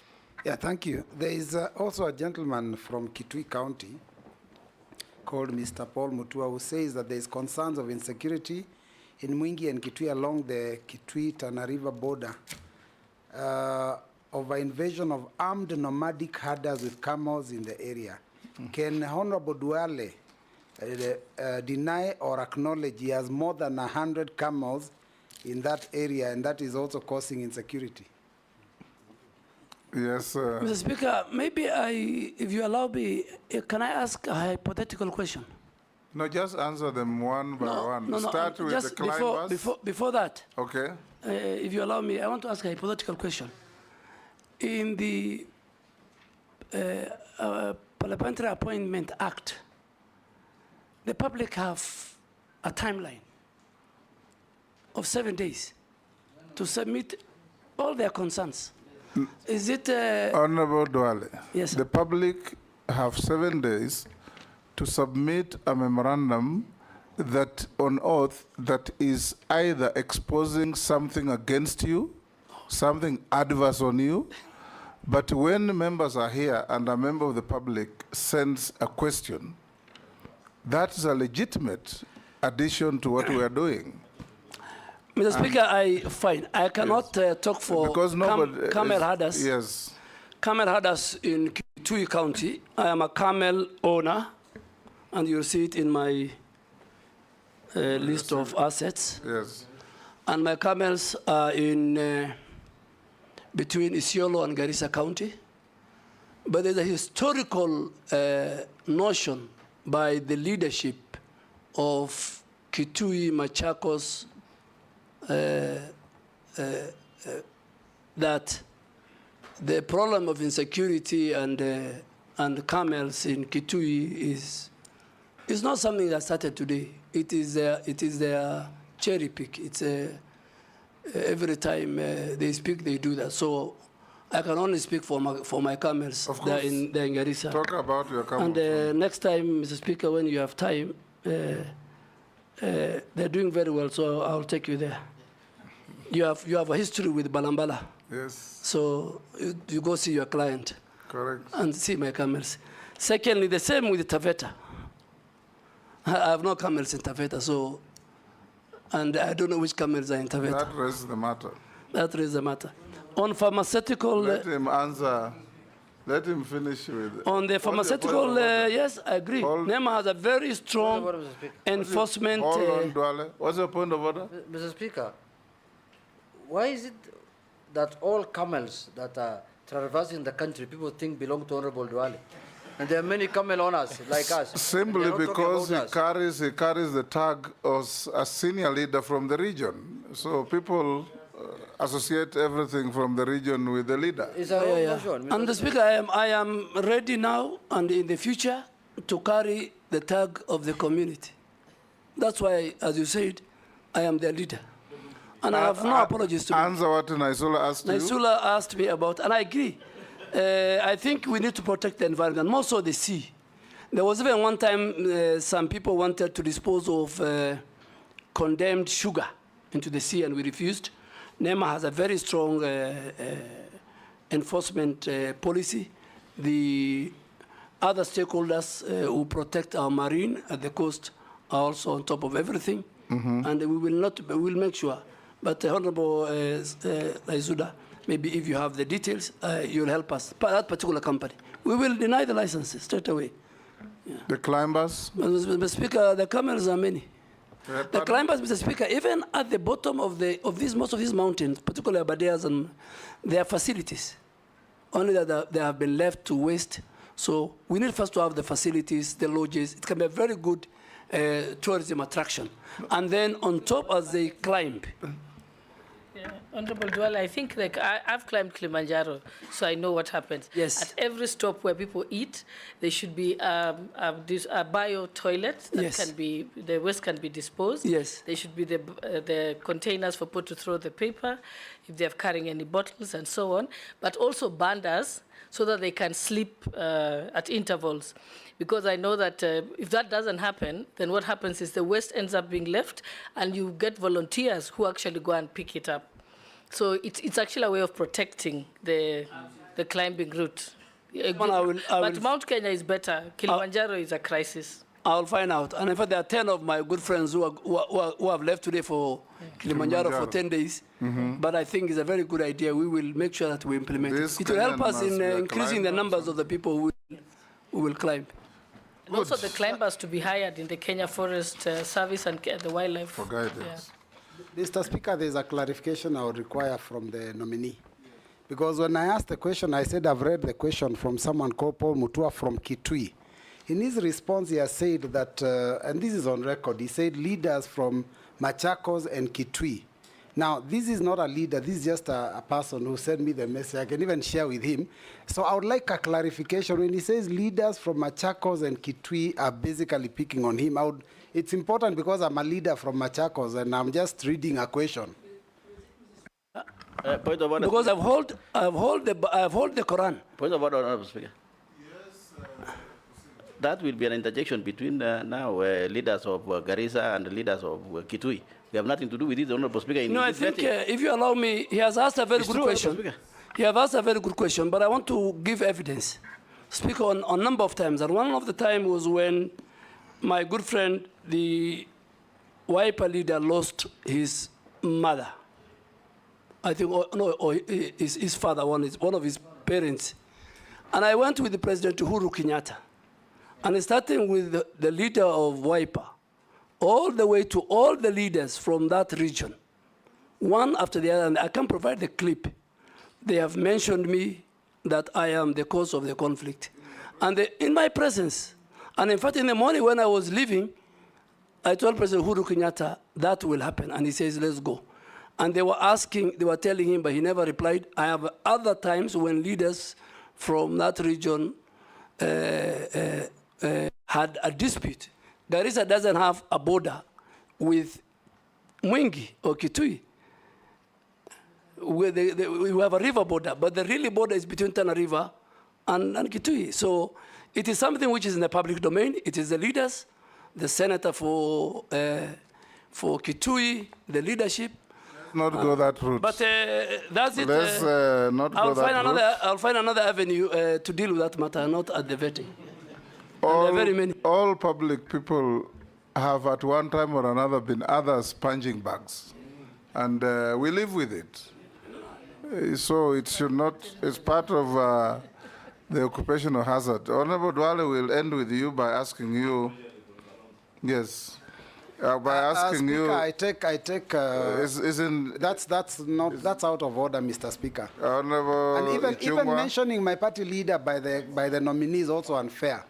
Because that was never the issue. I just showed a message from a person, and I said I'm willing to show the message to the candidate. Honorable Kalonzo is not an issue here. Yes. So Mr. Speaker, I withdrew. I have a lot of respect for Honorable Kalonzo. Thank you. I have a lot of respect for Honorable Mbui. He was my schoolmate. I have nothing personal. I am sorry I withdrawn. Thank you. Honorable Dwale, now answer the following short questions. Have you been adversely mentioned in any integrity-related reports or investigations? Never in my life, Mr. Speaker.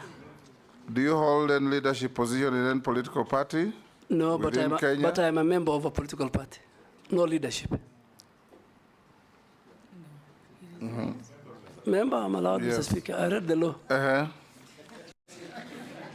State your net worth. My net worth, Mr. Speaker, is, as of today, 980 million. 980 million? Yes. Comprising? I have provided, comprises of, I have pieces of lands, both in Garissa and Nairobi, my house in Nairobi, my house in Garissa, my cattle ranch in Garissa, my rental property in Nairobi and Garissa, my shares in family-owned business, my camels and cattle, and motor vehicles. And Mr. Speaker, lastly, I have got good revenue from the book sales of my autobiography, which is one of the best selling book, the #1 best-selling book as of today. How much were you worth when we last vetted you? 851. 851. Point of order, Speaker. Yes. The nominee recently launched his book, and he says that it has good some returns. I mean, there are thousands of books that have been launched in this country. I want to know how yours performed so well. You can ask him on the side. I think you need to read. If you read my book, you'll see it's the best. That is not a fair question. Leave it there. Mr. Speaker, and it is from a research done by book bookshop sellers, textbook center. I and bought Nuria. 20 copies and Yes, thank you, distributed Mr. to my Speaker. schools. And I have now done my fourth publication. Honorable Duale, we had received 71 memorandum on you, some supporting, some opposing, and we are satisfied that you answered all of them when we forwarded them to you. We've also checked your documents against what we have. They are correct. Yes? Chair, maybe just as the nominee concludes, because this matter of wealth declaration has become a matter of public interest now, especially to our brothers and sisters in the room. The movement from your last declared net worth to your declared net worth now, can you explain the growth? The growth.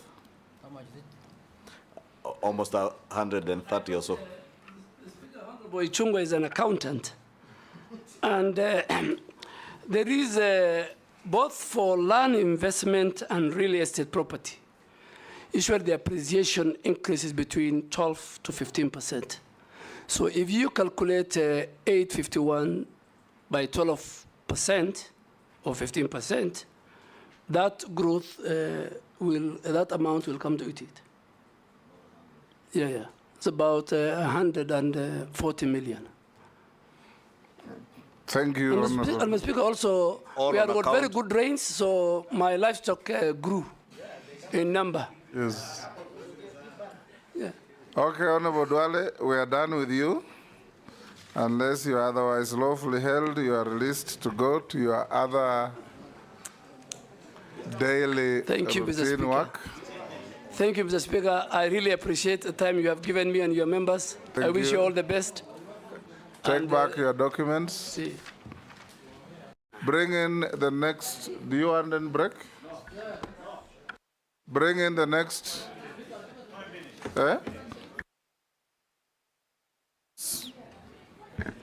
Don't go for lunch. You'll go for lunch after the third. Only 5 minutes. Robert.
Malik.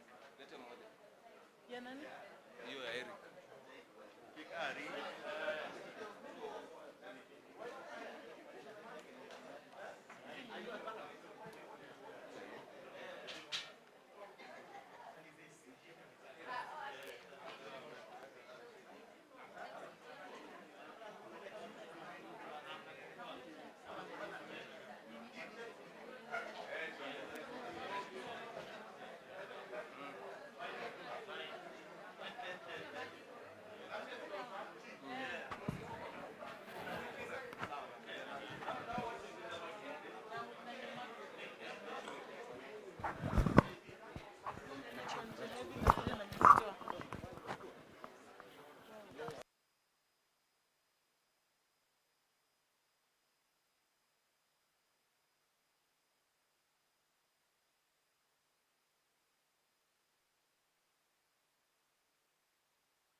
One, two.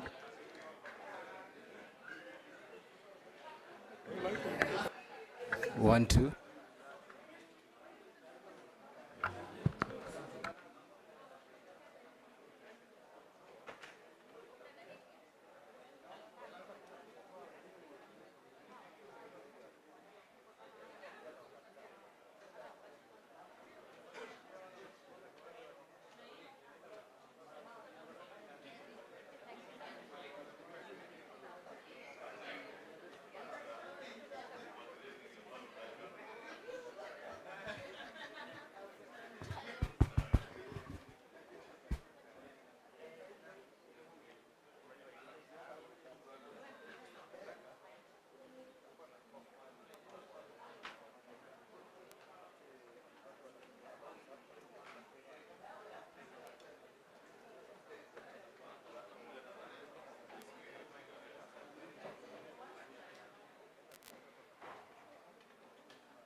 Order, honorable members, let's take our seats for the next.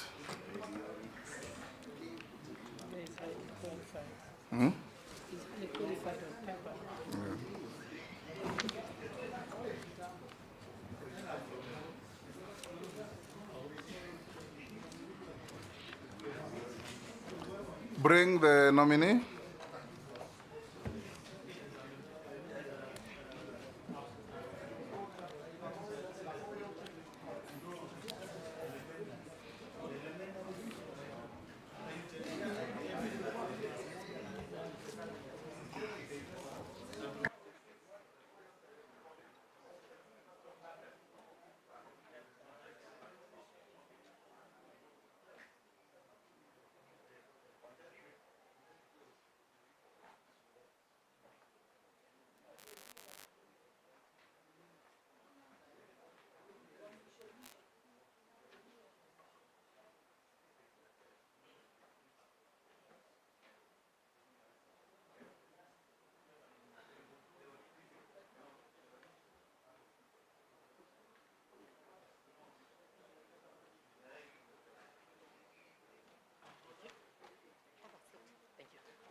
Good afternoon.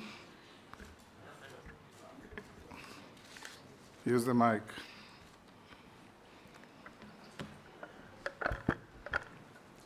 Good afternoon. Good afternoon, Speaker, sir. You are Mr. Eric Murithi Muga. Yes, sir. How do you pronounce the last name? Muga or Muga? Muga. Muga. M-U-G-A-A. Muga. Yes. Very good. Welcome to this Committee of Parliament. Have you ever appeared before a Committee of Parliament? No. No. This is your maiden appearance. Yes. Welcome to Parliament for this process of approval hearings. We are going to engage you for the next 1 hour or so to assess your suitability to take office that you have been nominated for appointment. This is a committee of appointments in Parliament in the National Assembly. I'm the Speaker of the National Assembly. I'm the chairman of the committee. On my right is the distinguished Deputy Speaker, Honorable Gladys Boss. The left is Mr. Ndombi. He is one of our deputy clerks. I will invite members of the committee to introduce themselves, starting with Honorable Naisula. Naisula Lesuda, MP Samburu West. Kimani Shongo. Nelson Koech, MP Belgut. And I'm David Kosing, MP Poko South. Gikaria David, Nakuru Town East. Emase Mary, Teso South.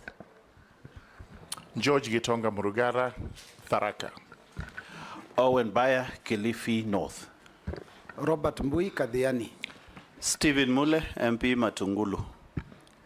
Rehab Mukami, Nyeri County. And I'm Caleb Abisi. Yeah, Caleb Abisi support.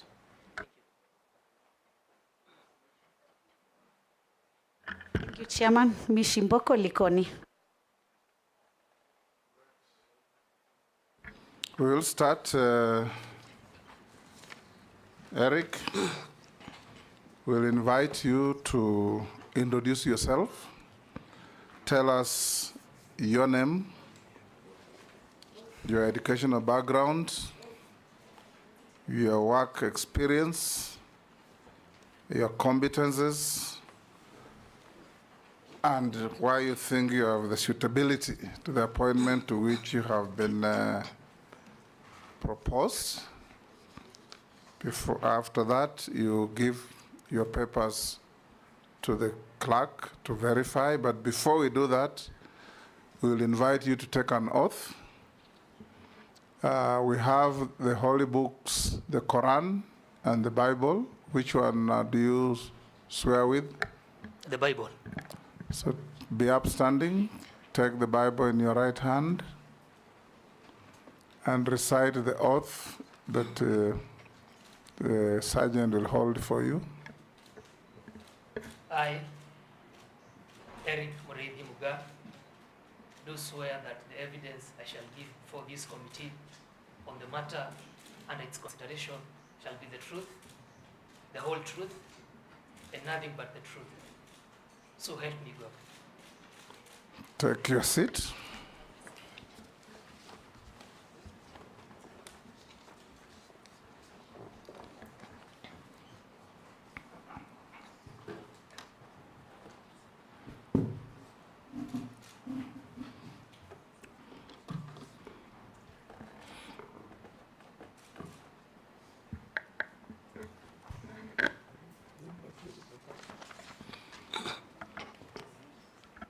You've given her your papers to bring to the clerk.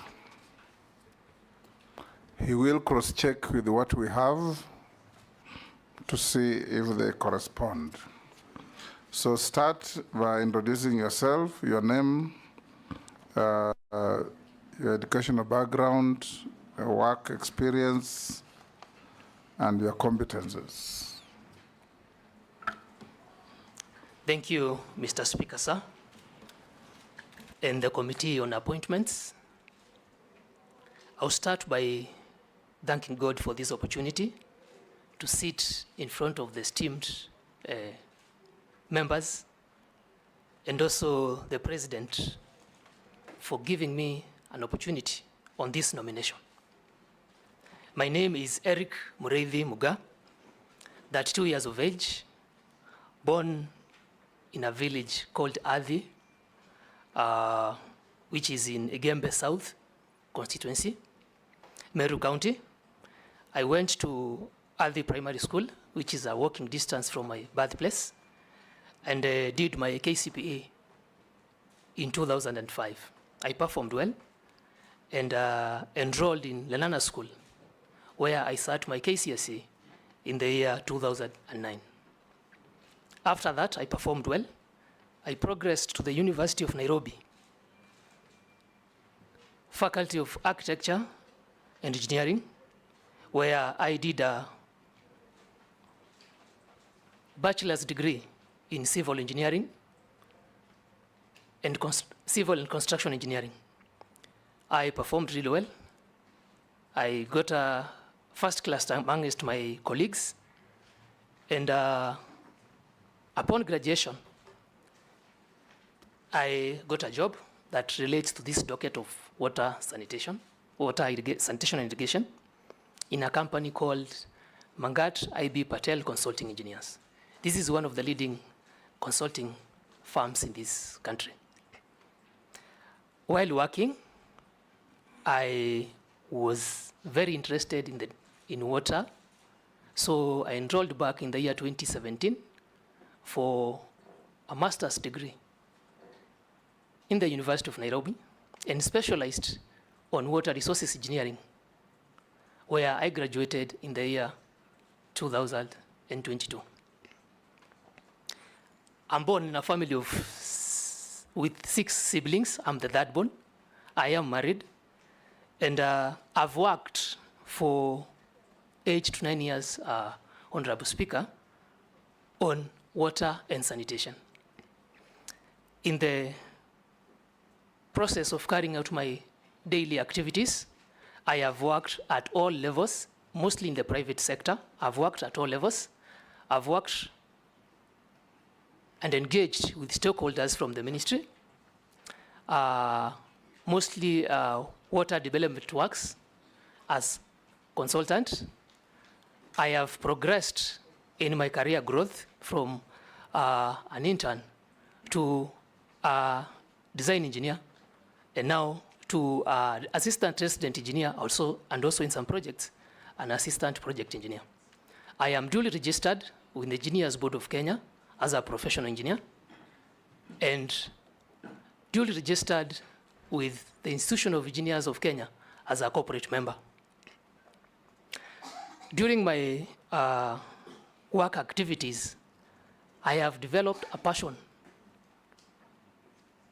to ensure that every Kenya, in my little scope that I've served so far, has access to water, which is a human right, and also a constitutional right. Service to my fellow countrymen is a service to God, and given the opportunity, if this House approves my nomination, I will do all I can to ensure that Kenyans have access to an economic and basic right and serve with honor and dignity. Thank you so much. Thank you, Eric. I'll now invite members to ask you some questions, and I expect you to answer the questions clearly, precisely, and concisely. Hakuna stories. You just answer the questions as they are asked. I'll invite the Deputy Speaker to be the first to ask you. Thank you, Honorable Speaker. Mr. Muga, you most likely were following the proceedings in Parliament and the country, and you know that the Finance Bill 2024 was withdrawn, which therefore means that there is a shortage of funding in the ministry to which you seek confirmation. So that I would like to hear your ideas on the alternatives. For example, since the majority of farmers are small-scale holders, leveraging on the use of water pans and harvesting during the rainy season for use for the rest of the year. We know that places like Yatta only get 2 days of rain a year, but they have water pans and are producing food the whole year. So we want to see how you can leverage on that. So the higher percentage of will be water pans as opposed to big dams, which you don't have money for now. And also, how will you leverage on the public-private partnerships to be able to fund the water sector in the light of shortage of funding? Thank you.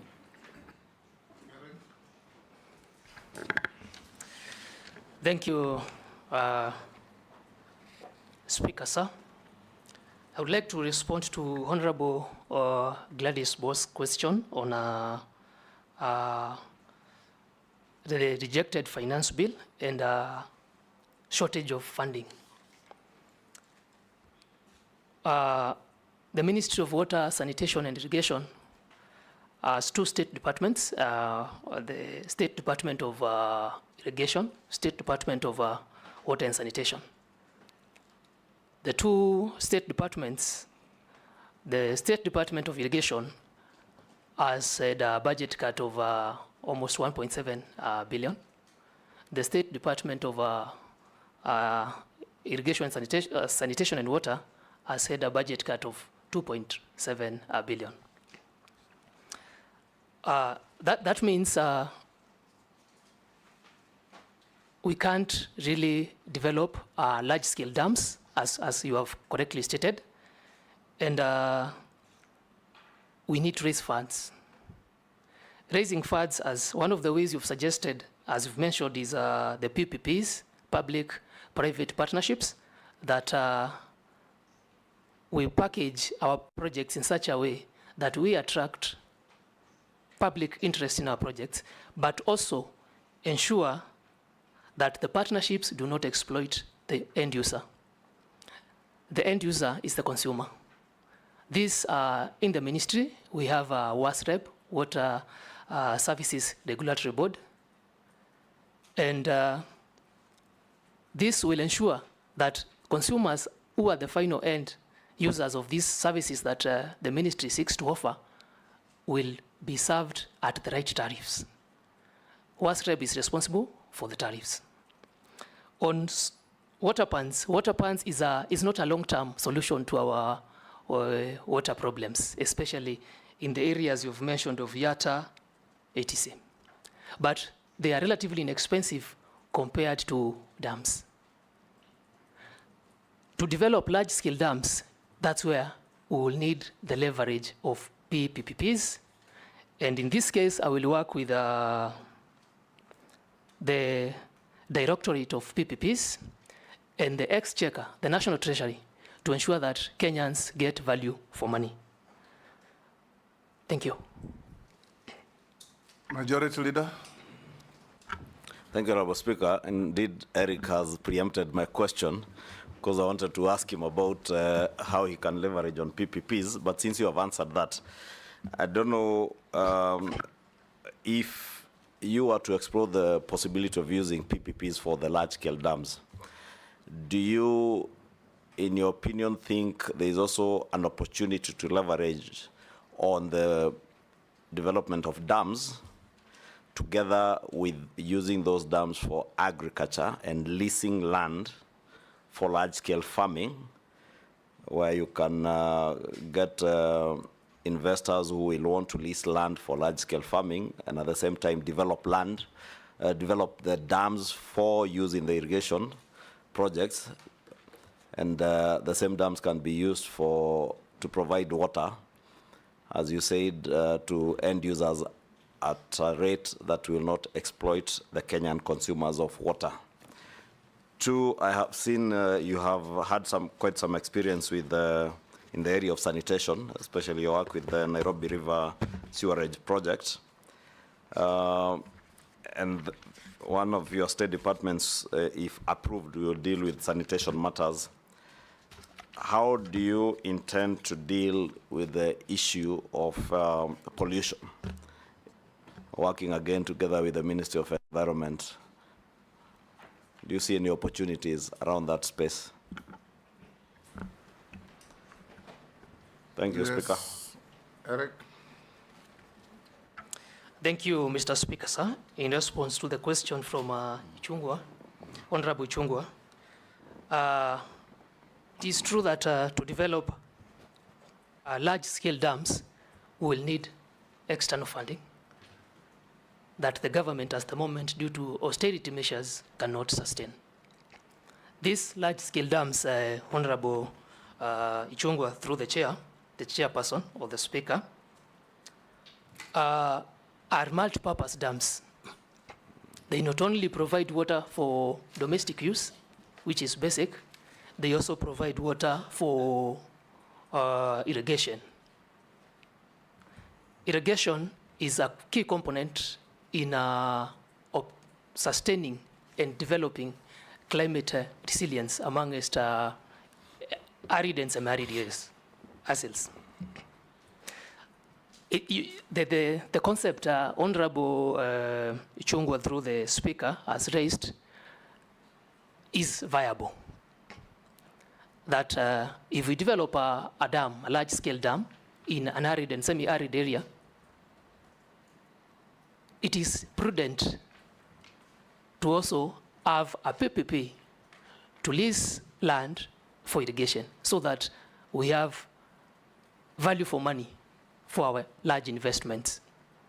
It would be utterly wrong, if approved by this House, if I don't explore that option. Water is a human right, and also water is intertwined with food security. So on irrigation, Honorable Ichung'wah, through the speaker, that is correct. That's correct. Could you tell us, since you've worked in the water sector, do you have any success? Do you know of any success stories where the dams, large-scale dams, have been built using the PPP method? Thank you for your question, Honorable Boss, through the speaker. There are case studies. I haven't done any of them, but there are many case studies where actually in the development of concept notes for these PPPs, irrigation is a key component so that during financial feasibility, when doing a dam, we expect benefits, apart from indirect benefits of such as microclimates that develop within the region. The piece that comes with avoidance of animal, livestock, and people conflicts due to drought and famine. Some benefits key benefits that are considered are domestic water, irrigation, very key for production of food, and hydropower. Thank you. Small follow-up on that, because of those issues of PPP CS nominee. You cut the image of a young person, very professional, a good scholar, and that of a clean slate. You'll be getting into a space in the public sector that over the years has been marred by corruption. I see you shaking your head. I hope that shaking of your head is signifying a determination that you will not get roped into the cartels that have bedeviled the water sector over the years. If you have been taken through the State Department of Irrigation and the construction of those mega dams, from Badasa to Ma Dam, they are all riddled with corruption. What can you tell the people of Kenya, and more so the young people of Kenya, in relation to where you stand today and the position you'll take in the fight against corruption in the development of water resources in the country? Thank you, Speaker. In response to Honorable Ichungu's question on the fact that I am about to face cartels and corruption, I will put my stand public. I have diligently served in my previous positions. I have held transparency, accountability, and my firm stand on corruption is, as you've said, I come as a clean slate. I'm not beholden to anyone. I am not shackled or tethered to anyone. And I think this is my personal opinion. Corruption is a cancer in the society. We have to root it out one way or the other. And if my nomination is approved by this House, I will engage in my duties, bracing and embracing integrity, honesty, and accountability to lead from the front. And if there are couplets, and I would expect the same from state officers under my mandate in the ministry. And if any of them is found capable of this, I understand we are a constitutionally bound country, and I'll let the agents that deal with corruption, that is the EACC, and other investigative bodies, take their course, and the law should be followed to the letter. Thank you, sir. Nelson. You come into the cabinet as the face of the young people. I'd like to know how you intend to use your ministry to create employment, because the biggest problem that we have in the country at the moment is youth unemployment. I want to hear that. And what innovations will you be proposing in the cabinet to make sure that the young people of this country have opportunities to be employed? Go ahead. Thank you, Speaker, sir. I would like to respond to Honorable Nelson on youth employment. 75% of Kenya's economy is driven by agriculture. I appreciate that. And I also appreciate that the young people are advocating for services. I am not naive, and I will appreciate that. On youth employment, the ministry as a State Department of Irrigation.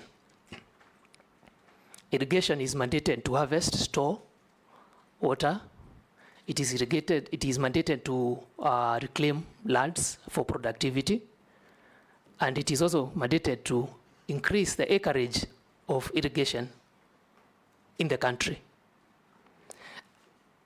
If approved by this House, I would first of all, start by sensitization. We need, as a country, to appreciate that agriculture is not a by the way. It is a profession in itself. It is an economic activity that generates income to more of us. The young people, we need to understand that since high school, I would work with other ministries, such as the Ministry of Education, that projects such as micro irrigation that the ministry is rolling out, whereby we sink boreholes, pump the water to an elevated tank, and give the opportunity to clubs, like 4K clubs, to irrigate land for subsistence farming. Those activities are being coordinated with agriculture teachers to inculcate that and train the young people, who I understand approximately 800,000 to 500,000 young people are getting out of tertiary institutions. If they have this prior knowledge, and when they come out, I will advocate for private entrepreneurs to further these skills acquired at school level, while the ministry's job would be to provide water for irrigation. On innovation, we as a country, we have to embrace the fact that technology is changing every day.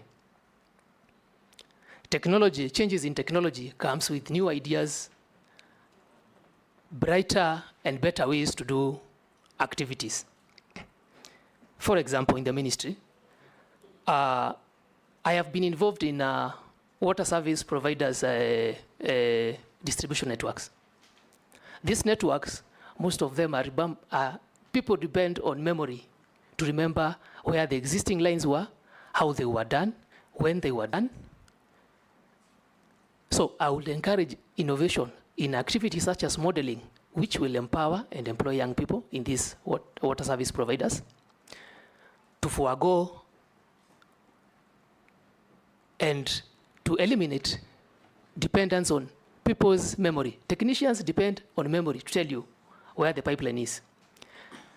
Smart meters in these WSPs, where these meters are GSM enabled, creating more opportunities for the youth.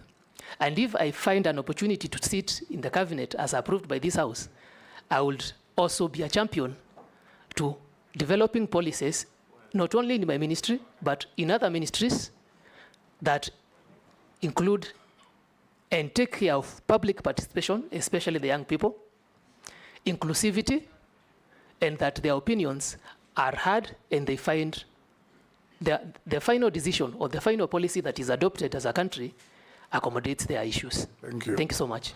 Naisula. Thank you, Speaker.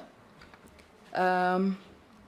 Muga, my question is, if you are found suitable by this committee and the National Assembly to be the CS of water, sanitation, and irrigation, how will you balance the thin line between completion of existing and ongoing projects and starting new ones?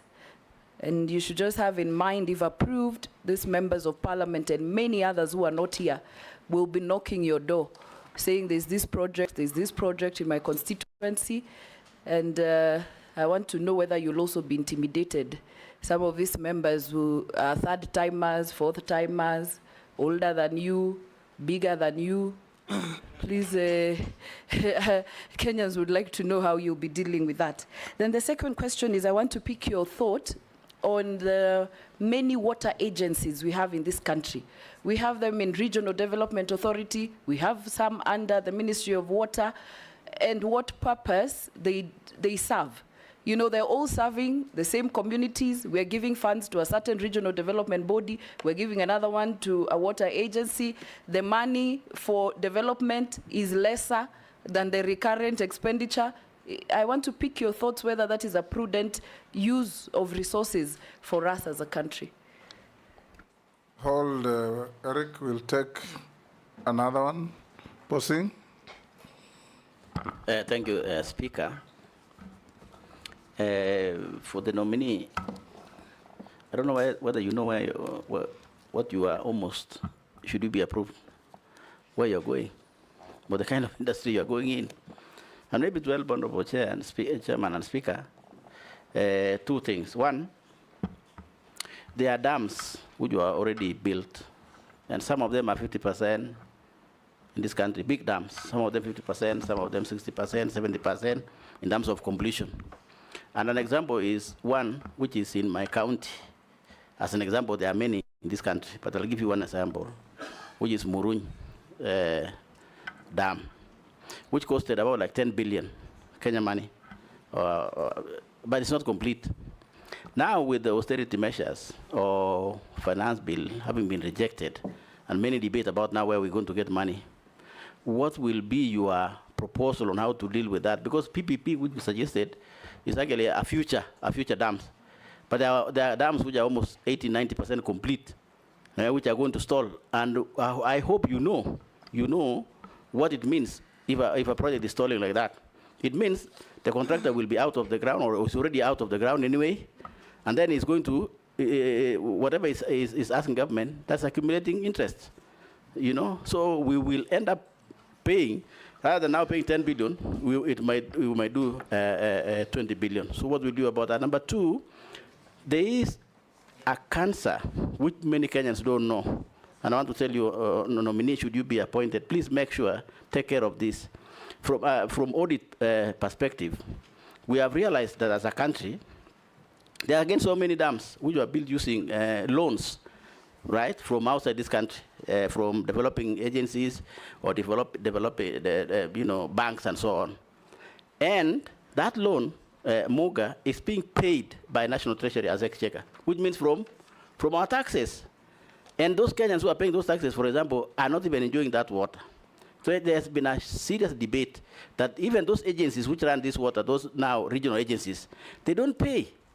So National Treasury ends up mobbing out taxes to pay for the loan about those projects. Therefore, there was a proposal, MOGA, there was a proposal in the discussion to say, why don't we charge a levy from the waters that we used to build using these loans, so that then National Treasury can build that loan. What will be your opinion as you come in? Will you agree with that opinion? And if you don't agree, what will be the future? Will we pay taxes on water? Too long, Posing. You have made your point. Or is it too long? Yes. I thought I was building the point so that they can understand. Sometimes, Honorable Speaker, you've made the point. Yes, but sometimes we also help them to get knowledge. It's true. Okay. And there's a reason why we are in this committee, Chair. There's a reason. You've got the question. Start with Naisula, go to Posing.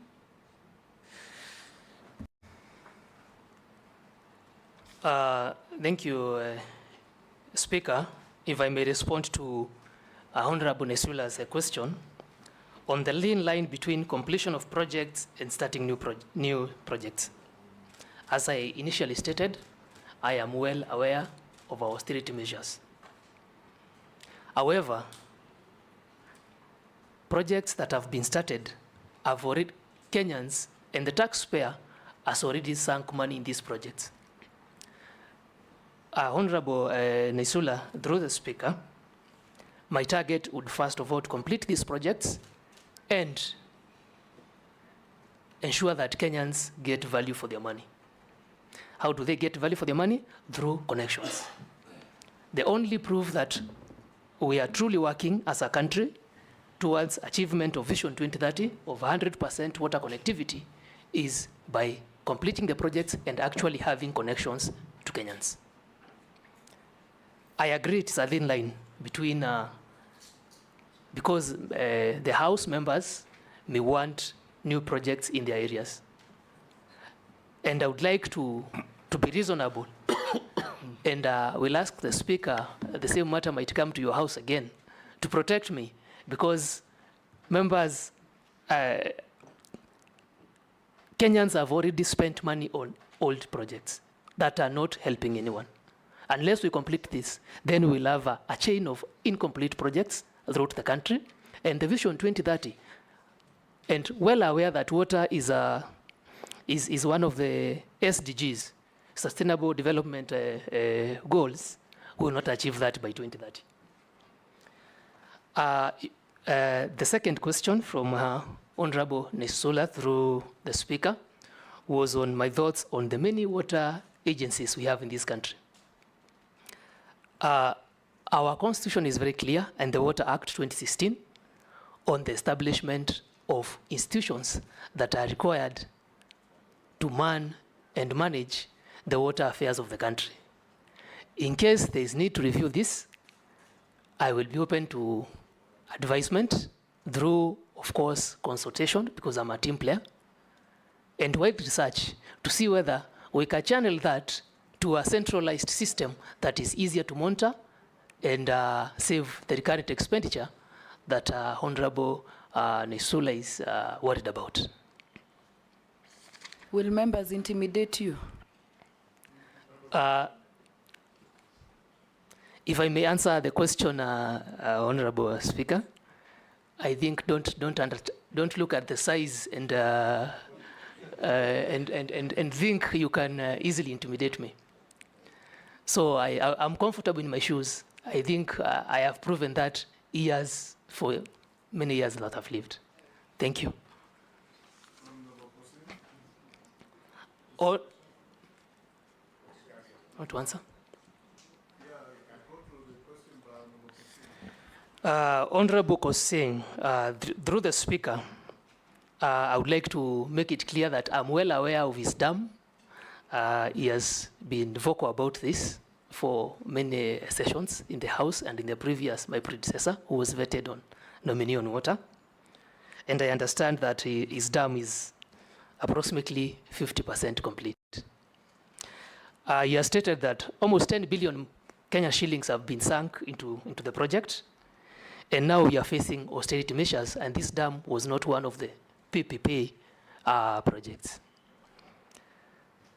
And I'm also aware, as he said, of the costs that incur when a contractor stops work, claims that come, that are expensive to the exchequer.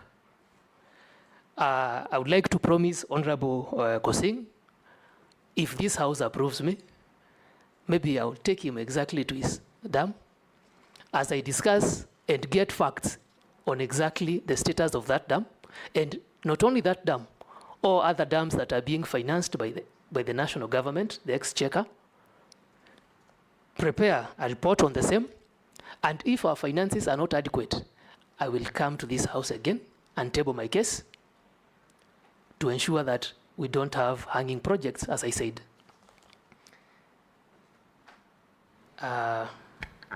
His second question was on loans that were taken by water works development agencies that are being serviced by the exchequer. I am well aware that the Ministry, Department of Water and Sanitation, is approximately, has a loan of approximately 225 billion.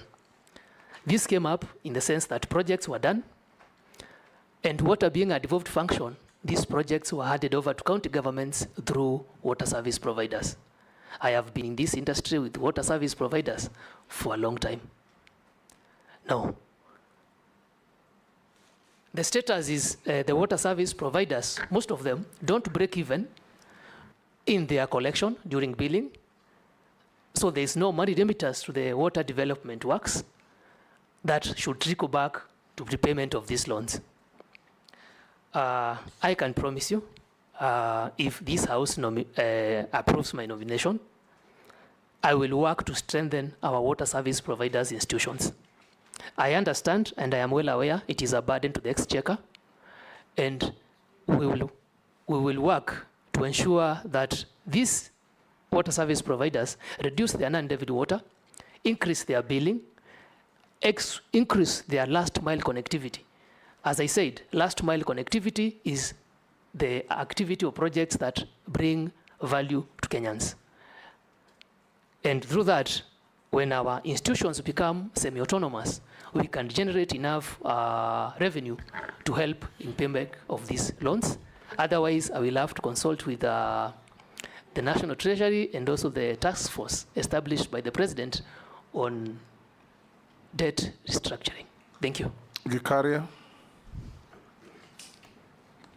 Thank you very much, Chair. Nothing much on the questionnaire that you did fill in. You have indicated you are a director in JAFEC Limited Company. Does it deal in water and sanitation issues? If yes, then how are you going to address, as per bullet 26, the conflict of interest, potential conflict of interest? Thank you, Chair. Thank you, Speaker Sir.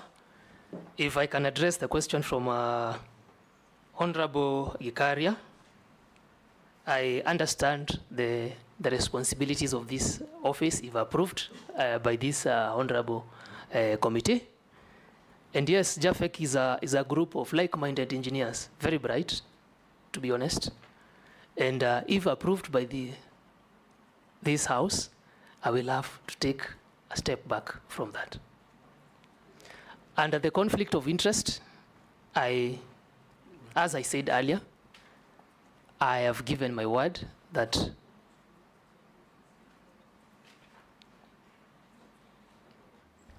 I think that what it is that it doesn't mean you have to pull back. It's just that if that company ever gets a contract where you have influence, you declare your a conflict of interest. Then at that time, the decision-making process can be that, don't give it to my company, or that it is known, so that you have no hand in it. So don't tie yourself. Honorable Gikaria is getting you into trouble. No, Thank you. I appreciate what you have indicated, because what I expected is that he will declare his interest and maybe vacate. Eric, be very concise. He asked, are you a director of this company? Yes. Yes. Does it deal in the water sector? If the answer is yes, then you go to the next issue. Thank you. Yes. Yes. So to confirm, I'm a director in that company. The company deals in water, sanitation, buildings, etc. Okay. Robert Mbui, you'll pass. Owen? Looking at your CV, Mr. Muga, our nominee, I see that you have done extensive work in Kilifi. Thank you very much for that kind of work. I'm a young person, oh, not young really, but I want to ask you this question specifically, that you understand that environment. Water from Kilifi comes from Baricho. Baricho is on the lower side. For water to come to Mombasa, the water needs to go up. You know, so this is one of the unique cases in Kenya where you have water has to go up instead of gravity. The cost of electricity there is exorbitant, is very, very high. And the people of the coast actually have issues with power that is used for production of water. Now, the water is a constitutional right, but the cost of producing that water is very, very high, and therefore leading to high electricity bills with Kenya Power, and sometimes water is disconnected because of very high. What would be your solution to solve that problem, especially for the whole of coast region, where water has to be generated, has to be pumped up using electricity? What is your practical solution to that problem?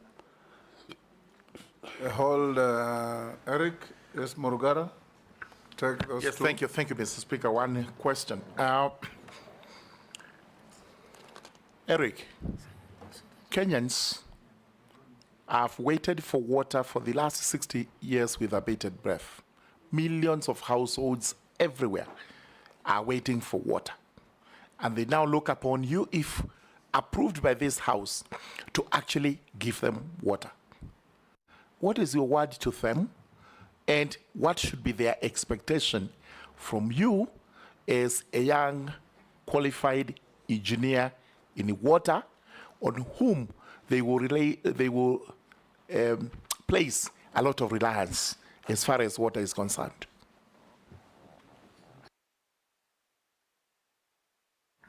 Thank you, Speaker. In response to Honorable Owen's question, first of all, I will acknowledge that I've even met you. I've worked extensively in the water distribution network in Kilifi. And the challenge is you get water from Baricho, well fields, where water is pumped to Gutatu in North Mainland. This is in Mombasa. And that is a long stretch. Unfortunately, the coast region is relatively flat. So flow by gravity becomes a little bit a challenge. But your solution is in Mwache Dam, which is being built in Kwale. So I know the rationing there is almost twice. Water comes on Friday and Mondays.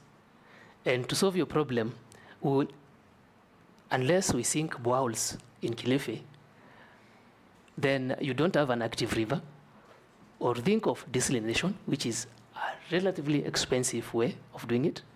So once Mwache comes in and water is supplied to Mombasa and the Kwale County, your rationing problems will reduce, because that water will come up to Mtwapa, serve Kilifi, and then Malindi.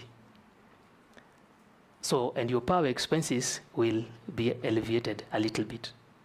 That's being pragmatic to this committee. Yes, Murugara's question. Kenyans have waited for many years, Honorable, through the Speaker, Honorable Murugara, as we've said. The ministry has a vision of ensuring 100% connectivity to all Kenyans by 2030. This also agrees with the Africa Water Agenda 2063. My word to Kenyans is, I will do all I can. I will zero mostly on water that is not accounted for, water that is abstracted but does not get to the end user. In Kenya right now, that percentage stands at about 45%. That is water that does not have an economic impact directly to the water service providers, and also to Kenyans. If we at least reduce that and also sensitize Kenyans that it is a sole responsibility of every Kenyan to conserve the little that I have. Conservation is key for our renewable sources. That is my commitment to the people of Kenya. Thank you, Mr. Speaker. Mr. Speaker, I'll introduce myself. I was out, I had gone for mosque. My name is Abdul Rahim Dawood, MP for Nominees, and I probably, Engineer Muga was born in the same hospital I was born in Maua General Hospital. But I will ask my question. At different times. At different times, yes. A span of more than 25, 30 years. He's like my son. Ms. Engineer, you know, I'm hearing dams being built everywhere. But in our region, we've been told about the Kianjuri Dam, which will take water up to Tharaka. Not just Meru County, it will go up to Tharaka, maybe even Embu. I want to know, once you get in, you're talking about the existing which are there. If you come to do ours, will it be in this lifetime or maybe another lifetime?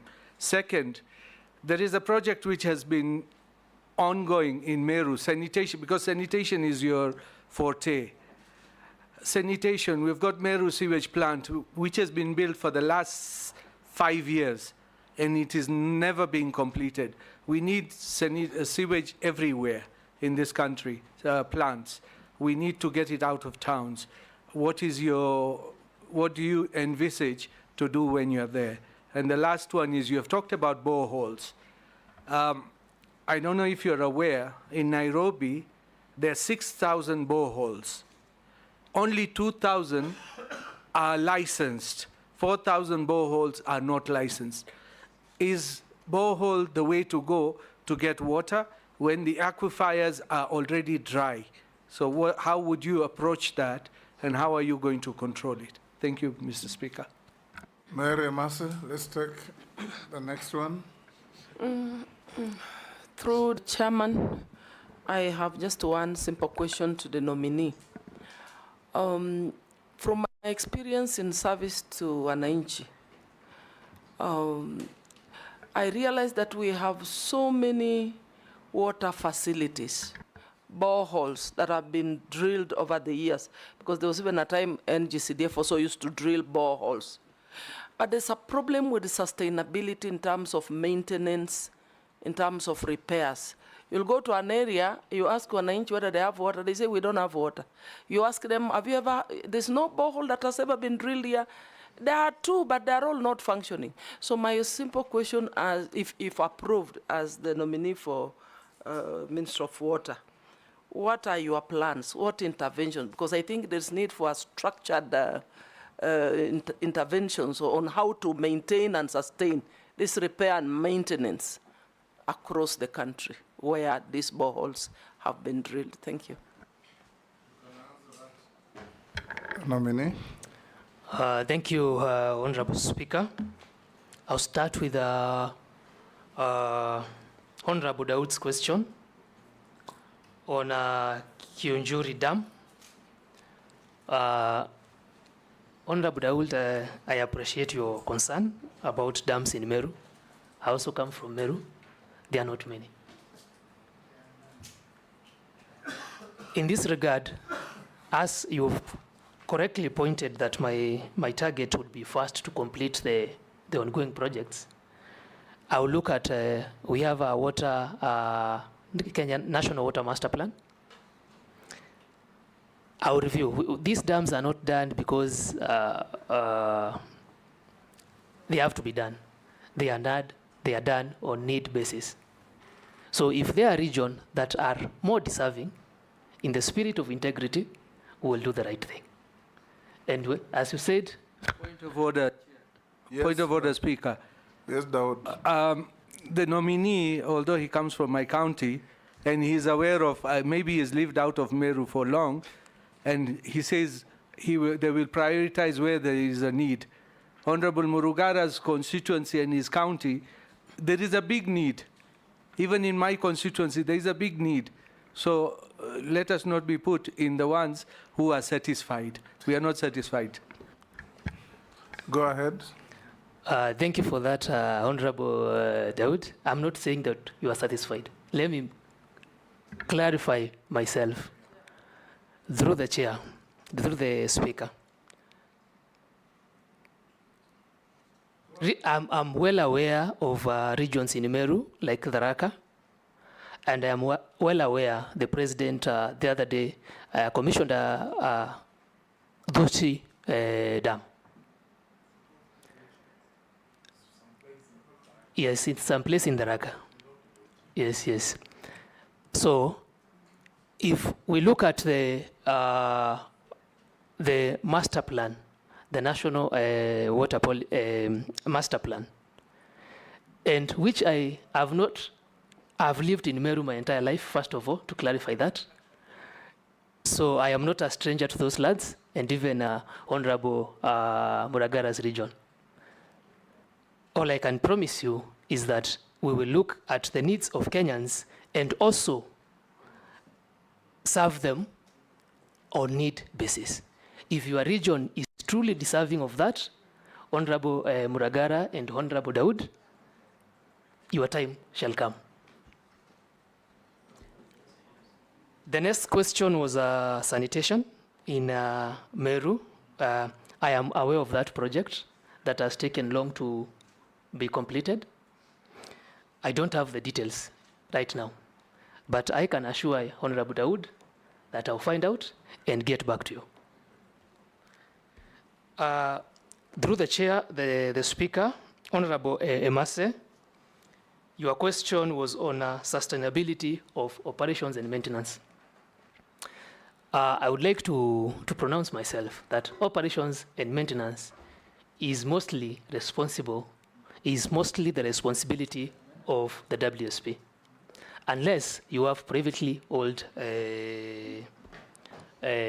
facilities. For this to happen, it's a revenue problem. I have pronounced myself before this honorable committee that I am targeting to reduce non-revenue water from a bigger percentage, which is currently at 45, and bring it to less than 20, to allow the WSPs have adequate revenue to undertake operations and maintenance. Secondly, uptake of technology will play a vital role through the speaker in ensuring that operations and maintenance are minimized in such that if all our water facilities are well mapped in a centralized program, part of the innovation I was talking about, it is easier to pinpoint the year when they were built and to pinpoint when their time comes for repairs and maintenance. I hope I address your question, Honorable Massey. There was a question, Honorable Speaker, by Honorable Dawood on boreholes in Nairobi, where you noted there was an article circulating that talked of 6,000 boreholes in Nairobi, and there's a possibility of Nairobi taps running dry. I am aware that regulation of sinking boreholes and approvals are given by the Water Resources Authority. However, the Water Resources Authority, and like most of our government institutions, are underfunded, and the resources in terms of personnel is minimal. My solution to this problem is, first of all, empower our institutions with the right resources, with the right personnel, and with people of merit. Meritocracy should be a key conversation in the ministry. Secondly, our boreholes could also be running dry because of their close proximity. There are provisions in design on the distance in between one borehole to the other because of recharge time. And also, Nairobi is every day turning into a concrete jungle. I will work in partnership with departments of planning in the county governments and have something we call detention and retention ponds, to the point that when it rains, the water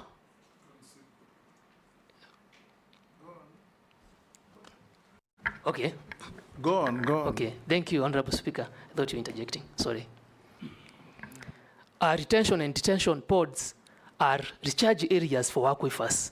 You realize when it rains in Nairobi, our roofs direct the water to the drains. And the water flows very fast past at the river, and it's gone. There's no seepage. So detention and detention dams are some of the ideas I would like to bring to the ministry, whereby, working in conjunction with county governments, we have parks specifically to hold that runoff. In fact, Eric, under Schedule 4 of the Constitution, you are empowered to formulate policy for the country for protection of water, securing sufficient residual water, hydraulic engineering, and the safety of dams. So you have a duty even to guide counties. What Dawood is saying is true. In Nairobi, boreholes some are even 50 meters apart, if even less, everywhere.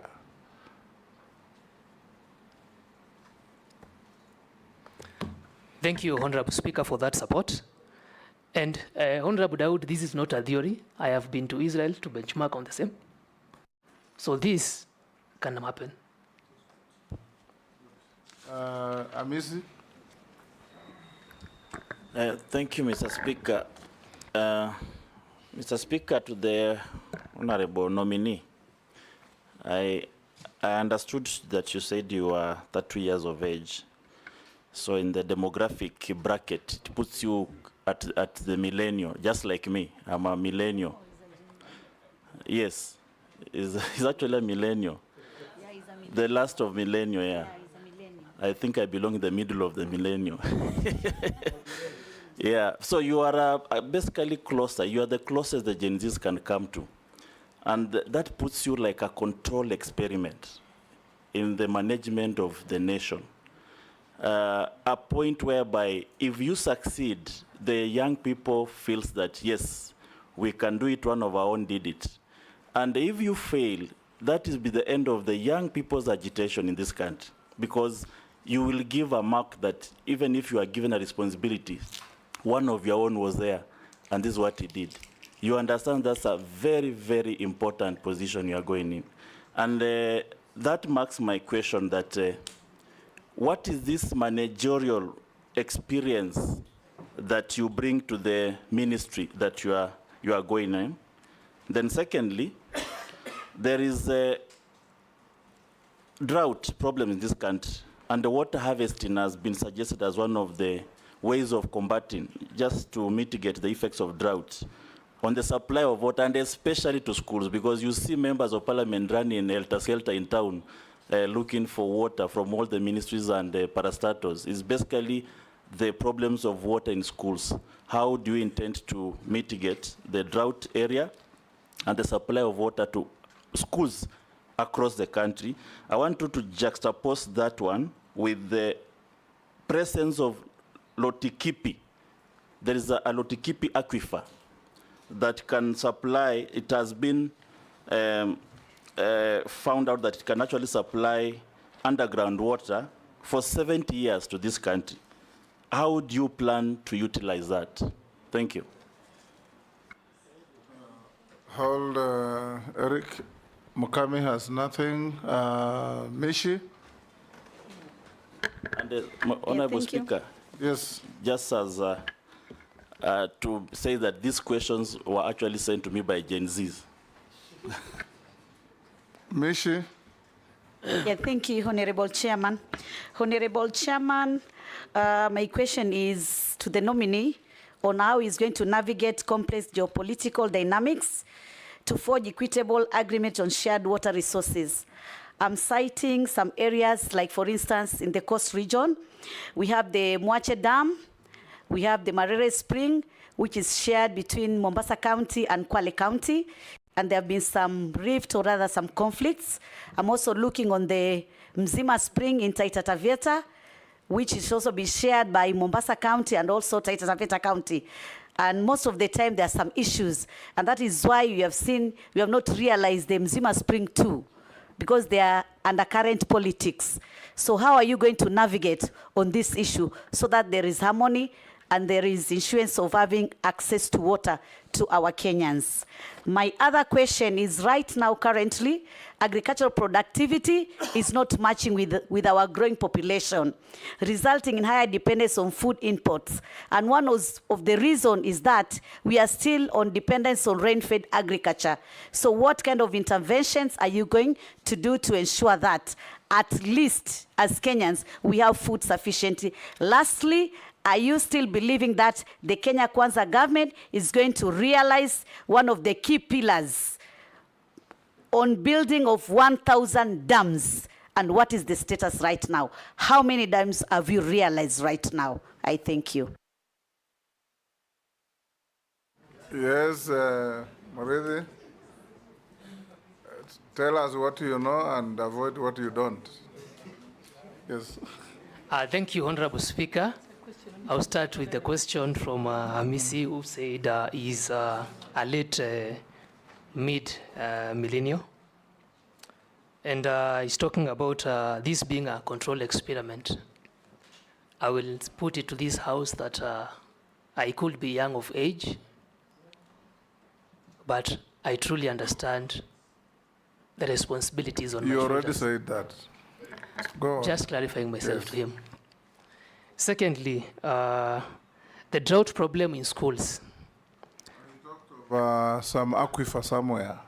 Is it the Turkana one? Two questions. The Lotikipi aquifer, that is the second question. The first question, Speaker, was the managerial experience that you've acquired elsewhere that you think will help you for the new assignment you have, and the supply of water to schools, of course. Okay. Okay. Honorable Speaker, I would like to respond to Honorable Hamisi's question on experience. First, I will cite that I'm vastly experienced on water and sanitation issues in the country.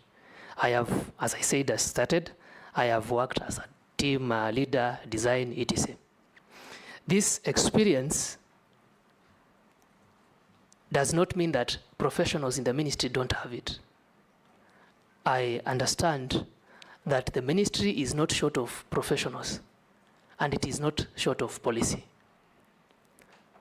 All I bring to the ministry, if approved by this House, is the ethos of the private sector of accountability, transparency, as people have rightfully asked for. And also, I'm a wide consultative person, teamwork. I'm quick study, and I have worked at different stakeholders, down, as I said, from water service providers to water works development agencies. On the question of drought, I will submit to this House that it is unfortunate we have the same thing happening year in, year out. I would like to be a change to that if approved by this House, because I don't believe in active maintenance. I believe in proactive. If we know a certain school, say in Oloitoktok, has water shortage problems, it had it last year but one, then we are supposed to learn as a ministry. Solution to this would include immediate solutions, would include, first of all, gutters, simple solutions. Before we quantum leap, we have to start from the basics. Install gutters in all our primary schools and provide them with tanks to start with. This is taking into account the fact that the population of schools, that water might not be enough.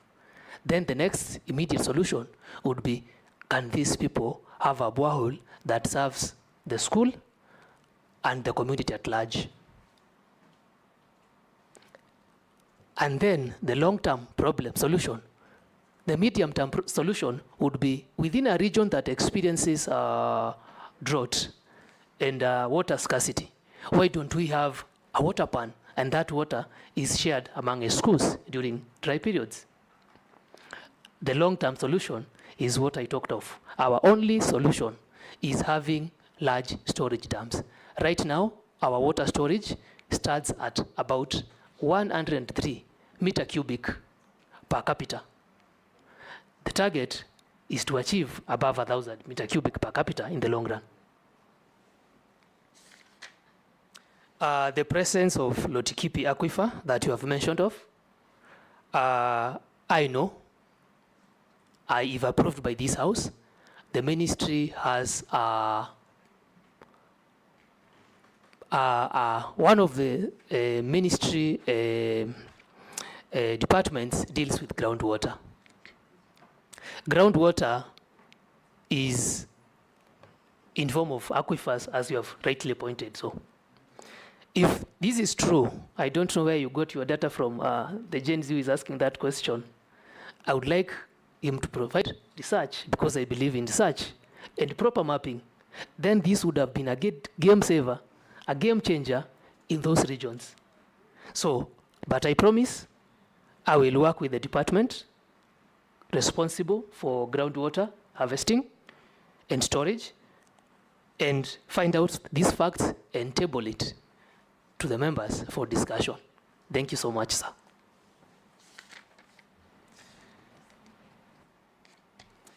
Honorable, if I may, Honorable Speaker, to respond to Mishi.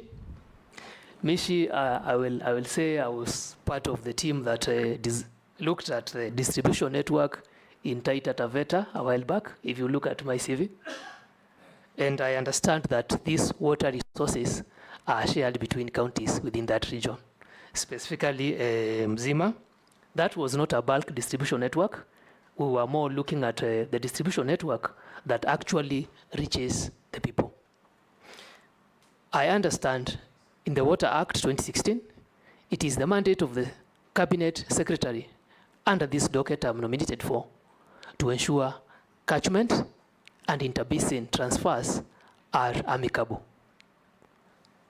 Kindly, if I get into office approved by this House, Honorable Mishi, I will ensure we have smooth sharing of resources, because all these resources belong to all peoples of Kenya.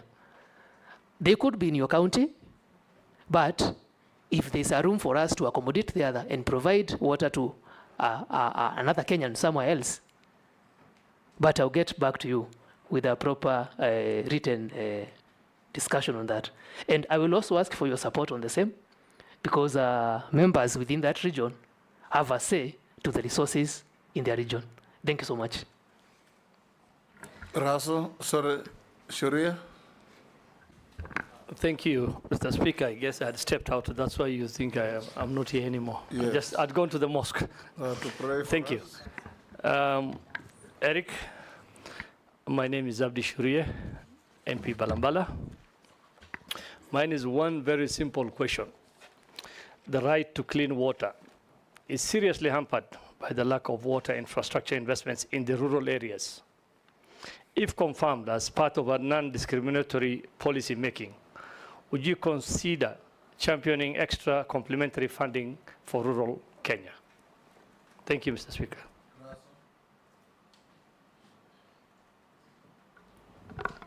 Thank you very much, Honorable Speaker.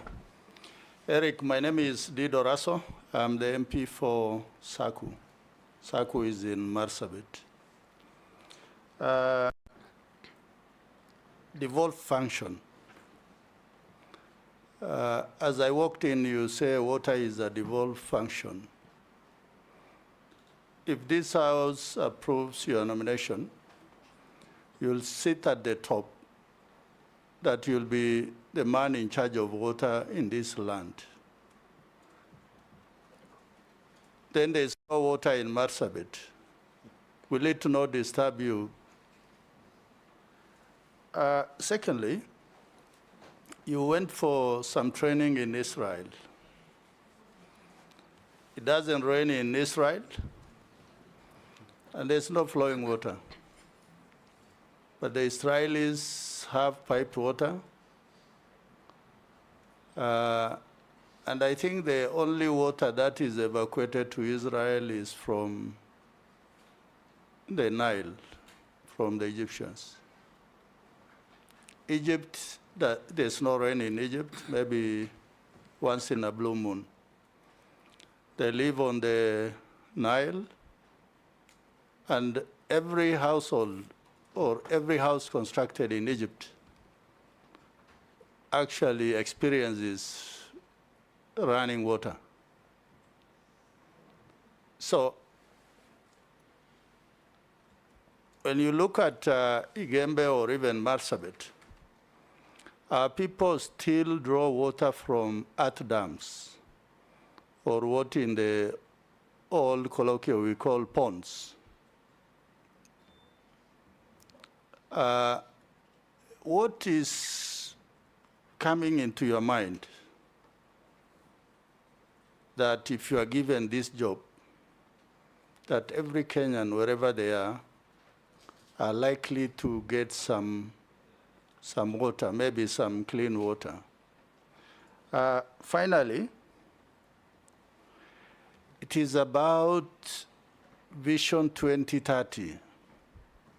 In Vision 2030, it is projected that Kenya will be a middle-income country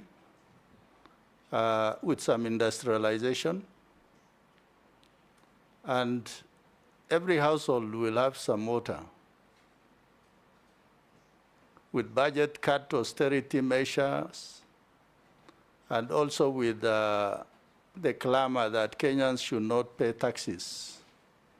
What is it that is coming into your mind, that how will you be able to navigate that issue of water, because water is life?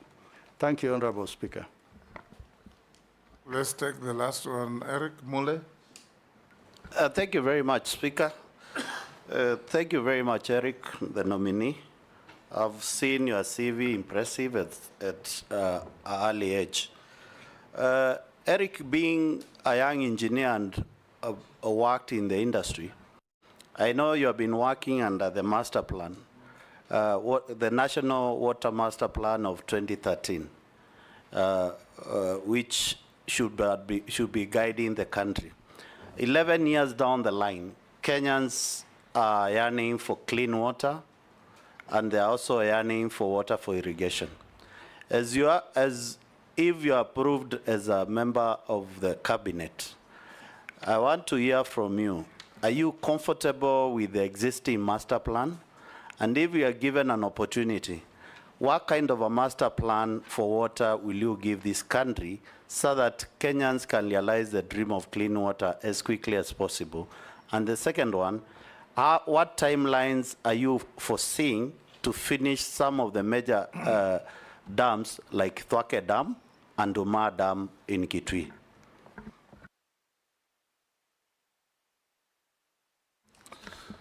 Answer those from Shurie, Raso, and Honorable Mulde.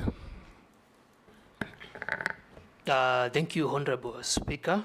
I would like to start with a question from Abdi Sharil on water infrastructure in rural areas.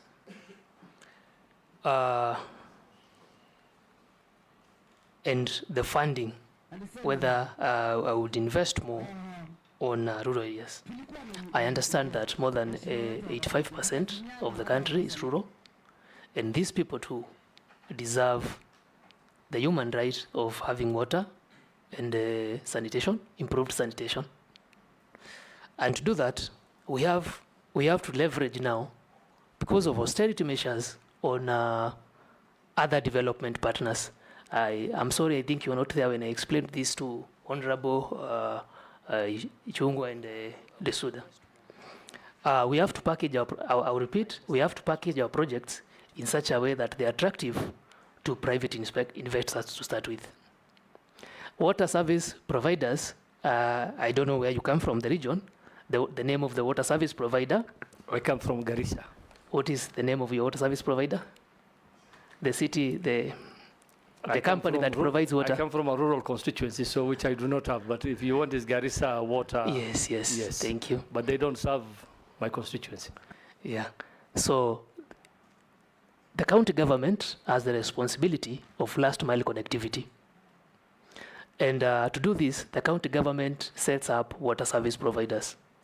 Water service providers actually do the actual connections, the last mile connection. So if you're not covered, I can work in synergy with your county government and understand why the water service provider does not cover your region. Secondly, on funding, those water service providers don't actually, so most of them don't break even in matters billing and the expenses O&M, operations and maintenance. To solve this problem, we would have to have the right personnel, invest, as I said, on smart meters, minimize non-revenue water, have these water service providers function as semi-autonomous bodies so that they can also attract funding, because the point here is source for funding. Secondly, we can package a project in your rural areas and pitch to international developers, our development partners. I'm talking about World Bank, African Development Bank, to ensure the Vision 2030 of every Kenyan, especially in rural areas, has access to clean, sustainable, and in adequate quantities water. The question from Honorable Russo, if I may answer this through the speaker. Raso, sorry, my apologies, Honorable. Raso, if I may answer this through the speaker, that water is a devolved function. And your question was, how do I feel that Marsabit don't have water?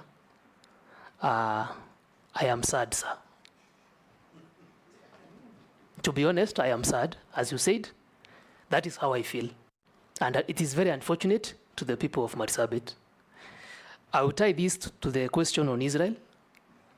Israel is they are available water resources, renewable water resources, they are not as endowed as we are as a country. It is unfortunate that 84% of our renewable water resources, Honorable Speaker, go to the ocean. When it rains, we have seen the devastating, the havoc caused by that water, loss of human life in regions just below your area. And that water is supposed to be, is God-given gift for us to be self-sustainable. To solve that problem, the immediate solution is what I talked about, water pans that are relatively inexpensive. But the long-term solution to that problem are the 100 PPP dams that we are trying to discuss, so that once it rains, we impound that water, have pipe networks to your people of Marsabit, and also enable them. I know Marsabit, some areas are irrigable, and some other areas are really fertile for agriculture. They can do double irrigation without depending on rain-fed agriculture, solving our climate resilience and drought resilience at the same time. So it's a matter of funding. Question from Vision 2030. There was a question on Vision 2030 and austerity of measures and funding. I think I've covered that well. I answered your question on the water problems in Marsabit and long-term solutions. Honorable Mule, there was a question on I've worked with master plans for more than 11 years. As you've said, rightly pointed out, that I will clarify myself. This is my position. What a master plan is a blueprint. It is but a guide. It is not cast on stone. And there are always rooms for adjustments, improvements, and better. Because as we are embracing technology... Point of order, Speaker, probably I need to I'm referring to the National Master Plan for Water, the Kenya National Master Plan, which was developed in 2013 with the help of JICA, which gives Kenya the way forward on how to manage, give Kenyans water, supply water. It has been in place for the last 11 years. Is it working? Because you have been on the field. If it is not working, if you are given an opportunity by this committee and approved, are you comfortable with our master plan, or you'll need to go back to the drawing board and come up with a master plan which can help? And my second question was, what are the plans for major dams like Thwake, Umar Dam? Okay, if I... if you know about them, answer. I want to respond on the... You are not a minister yet. Yeah, I know on the situation of the Kenya Water Master Plan. I've worked with it. The problem is not the master plan. The problem is the funding.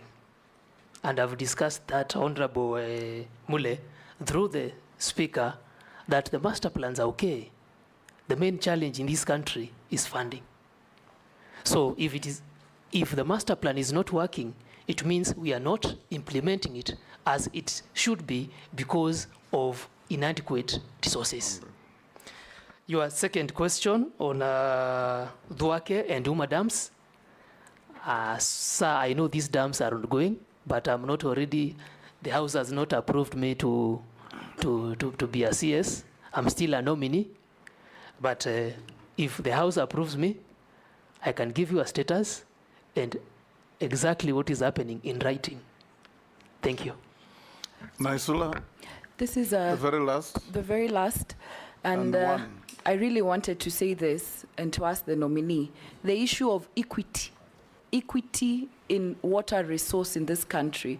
It is in public domain, and many of these members know that when a CS or a PS, there have been allegations that when a CS or a PS sits there, they allocate water resources to the regions that they come from. And also we have even seen there were allegations where a CS and a PS were fighting over projects, firing people, moving projects. I want to know how you will ensure there is equity in every part of this country, regardless of how they vote, regardless of where people are, to make sure that water is available in every part of this country?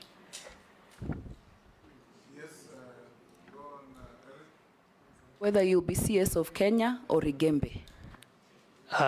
Thank you, Honorable Speaker. If I may respond to Honorable Lisuda. If you ask out there, people who have worked with me, they know my stand on integrity and honesty. I know it's out there. Kenyans will tell you. And I've responded to the same question to Honorable Murugara and Honorable Daoud.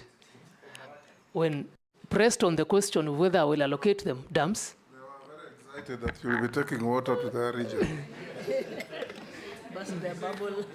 no, I said we will follow protocol. Yes. Okay. Thank you. Murithi? Yes, sir. Let me ask you something. You said you graduated in the year 2016. Yes. Thereafter, you worked between 2016 and 24 on several project positions. Yes, right? sir. Yes. As an engineer working in those project positions, were you required to be registered with the Engineers Board? Yes, I am required to be registered with the Engineers Board of Kenya. Yes. How come you only registered in 2024? So you're working without registration? First of all, to pronounce myself, is that registration with the Engineers of Board of Kenya requires, first of all, you undergo training, adequate training. The minimum years is 3 years, and I don't think there's a maximum number of years. And secondly, it also speaks of the priorities you have.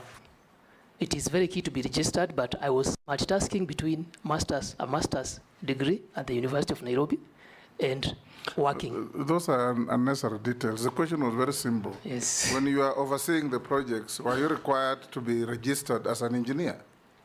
You said yes. Is it a requirement? It is a requirement to work under a registered engineer.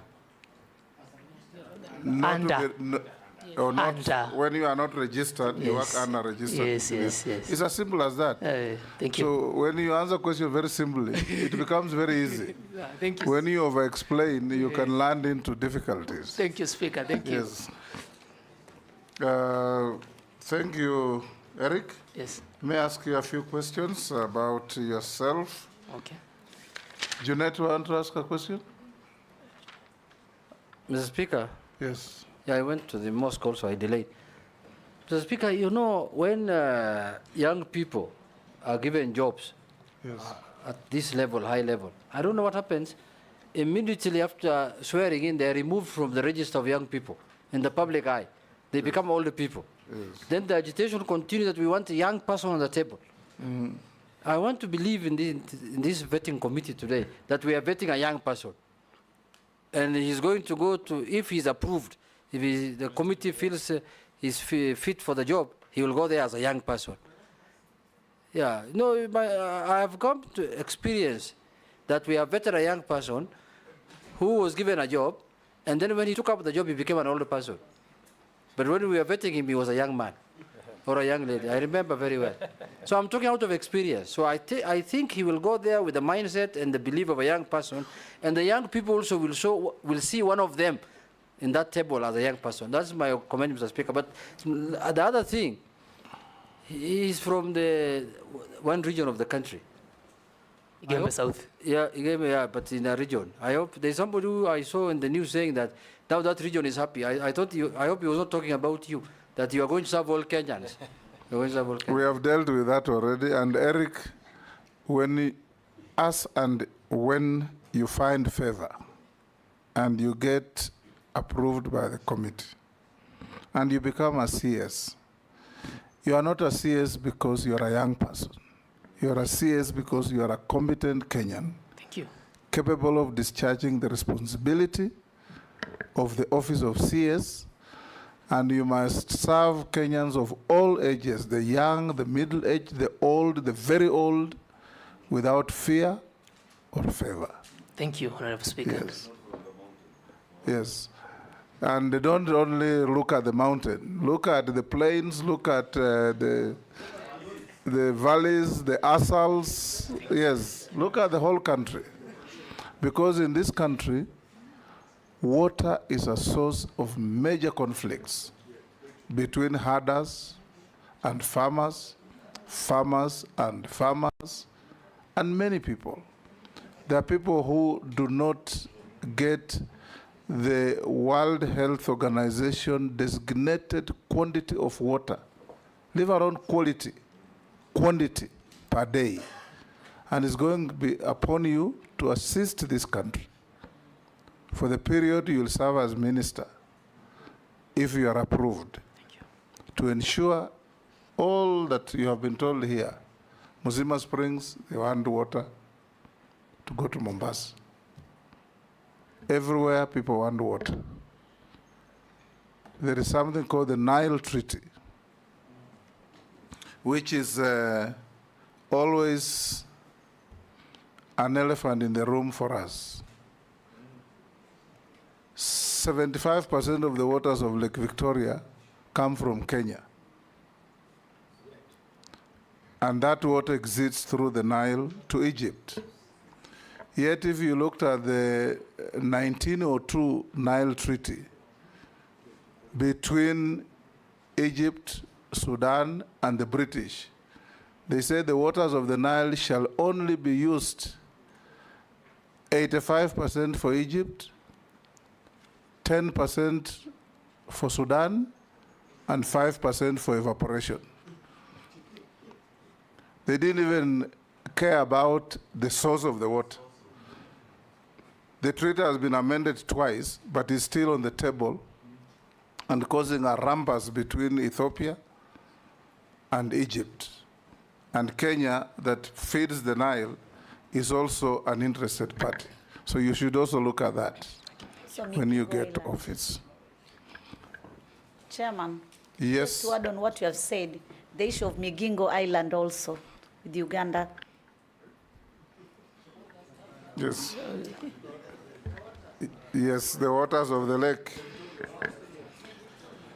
Yes, now, Eric, let me ask you, those were my comments. You just take them and go and see how to live with them. Thank you, Speaker, sir. Yes. I've even been to your village. So when you serve people, also go up to every village. Eric, have you ever been mentioned adversely in any investigations on matters of integrity? No, sir. No, sir. Good. Do you hold any position in any political party within Kenya? No, sir. What is your net worth in terms of personal wealth? My net worth is that 1 million Kenya shillings. That 1 million. What is it made of? You've done much better than your age mates. I come from a region that is engaged in farming. Yes. So I've invested in lands and planted crops, tea, if you've been to the region. Yes. Coffee, bananas, and other. Mira. Definitely. Yes.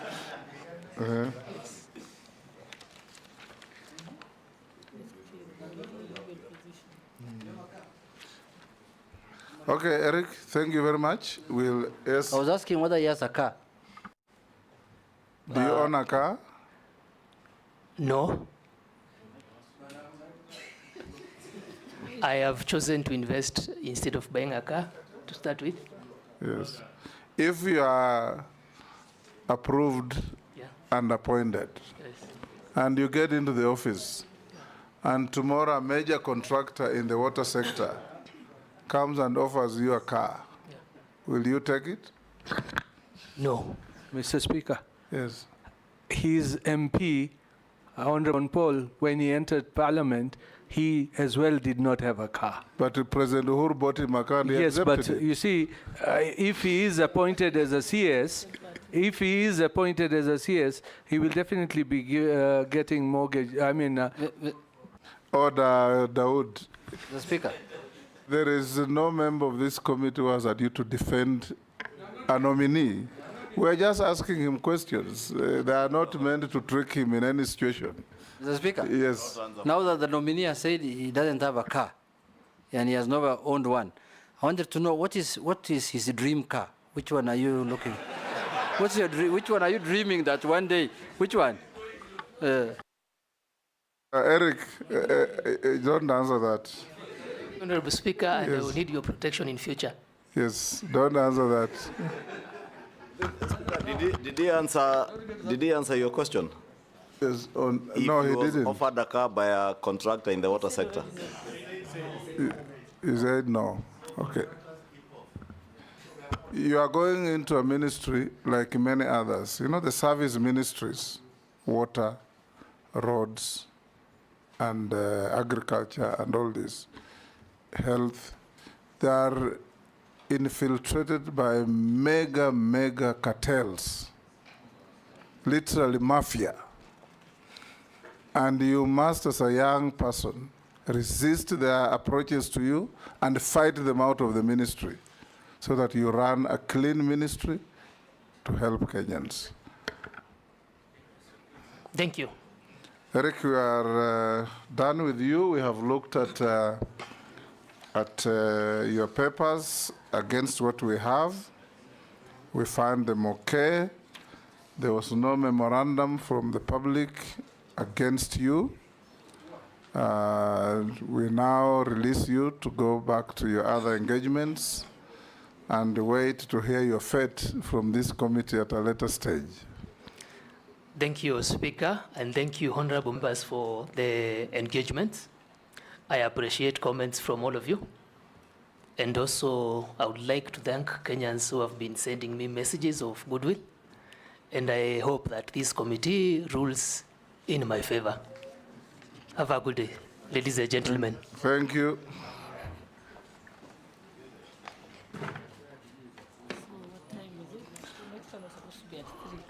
No. Honorable members, I saw John Paul in the gallery.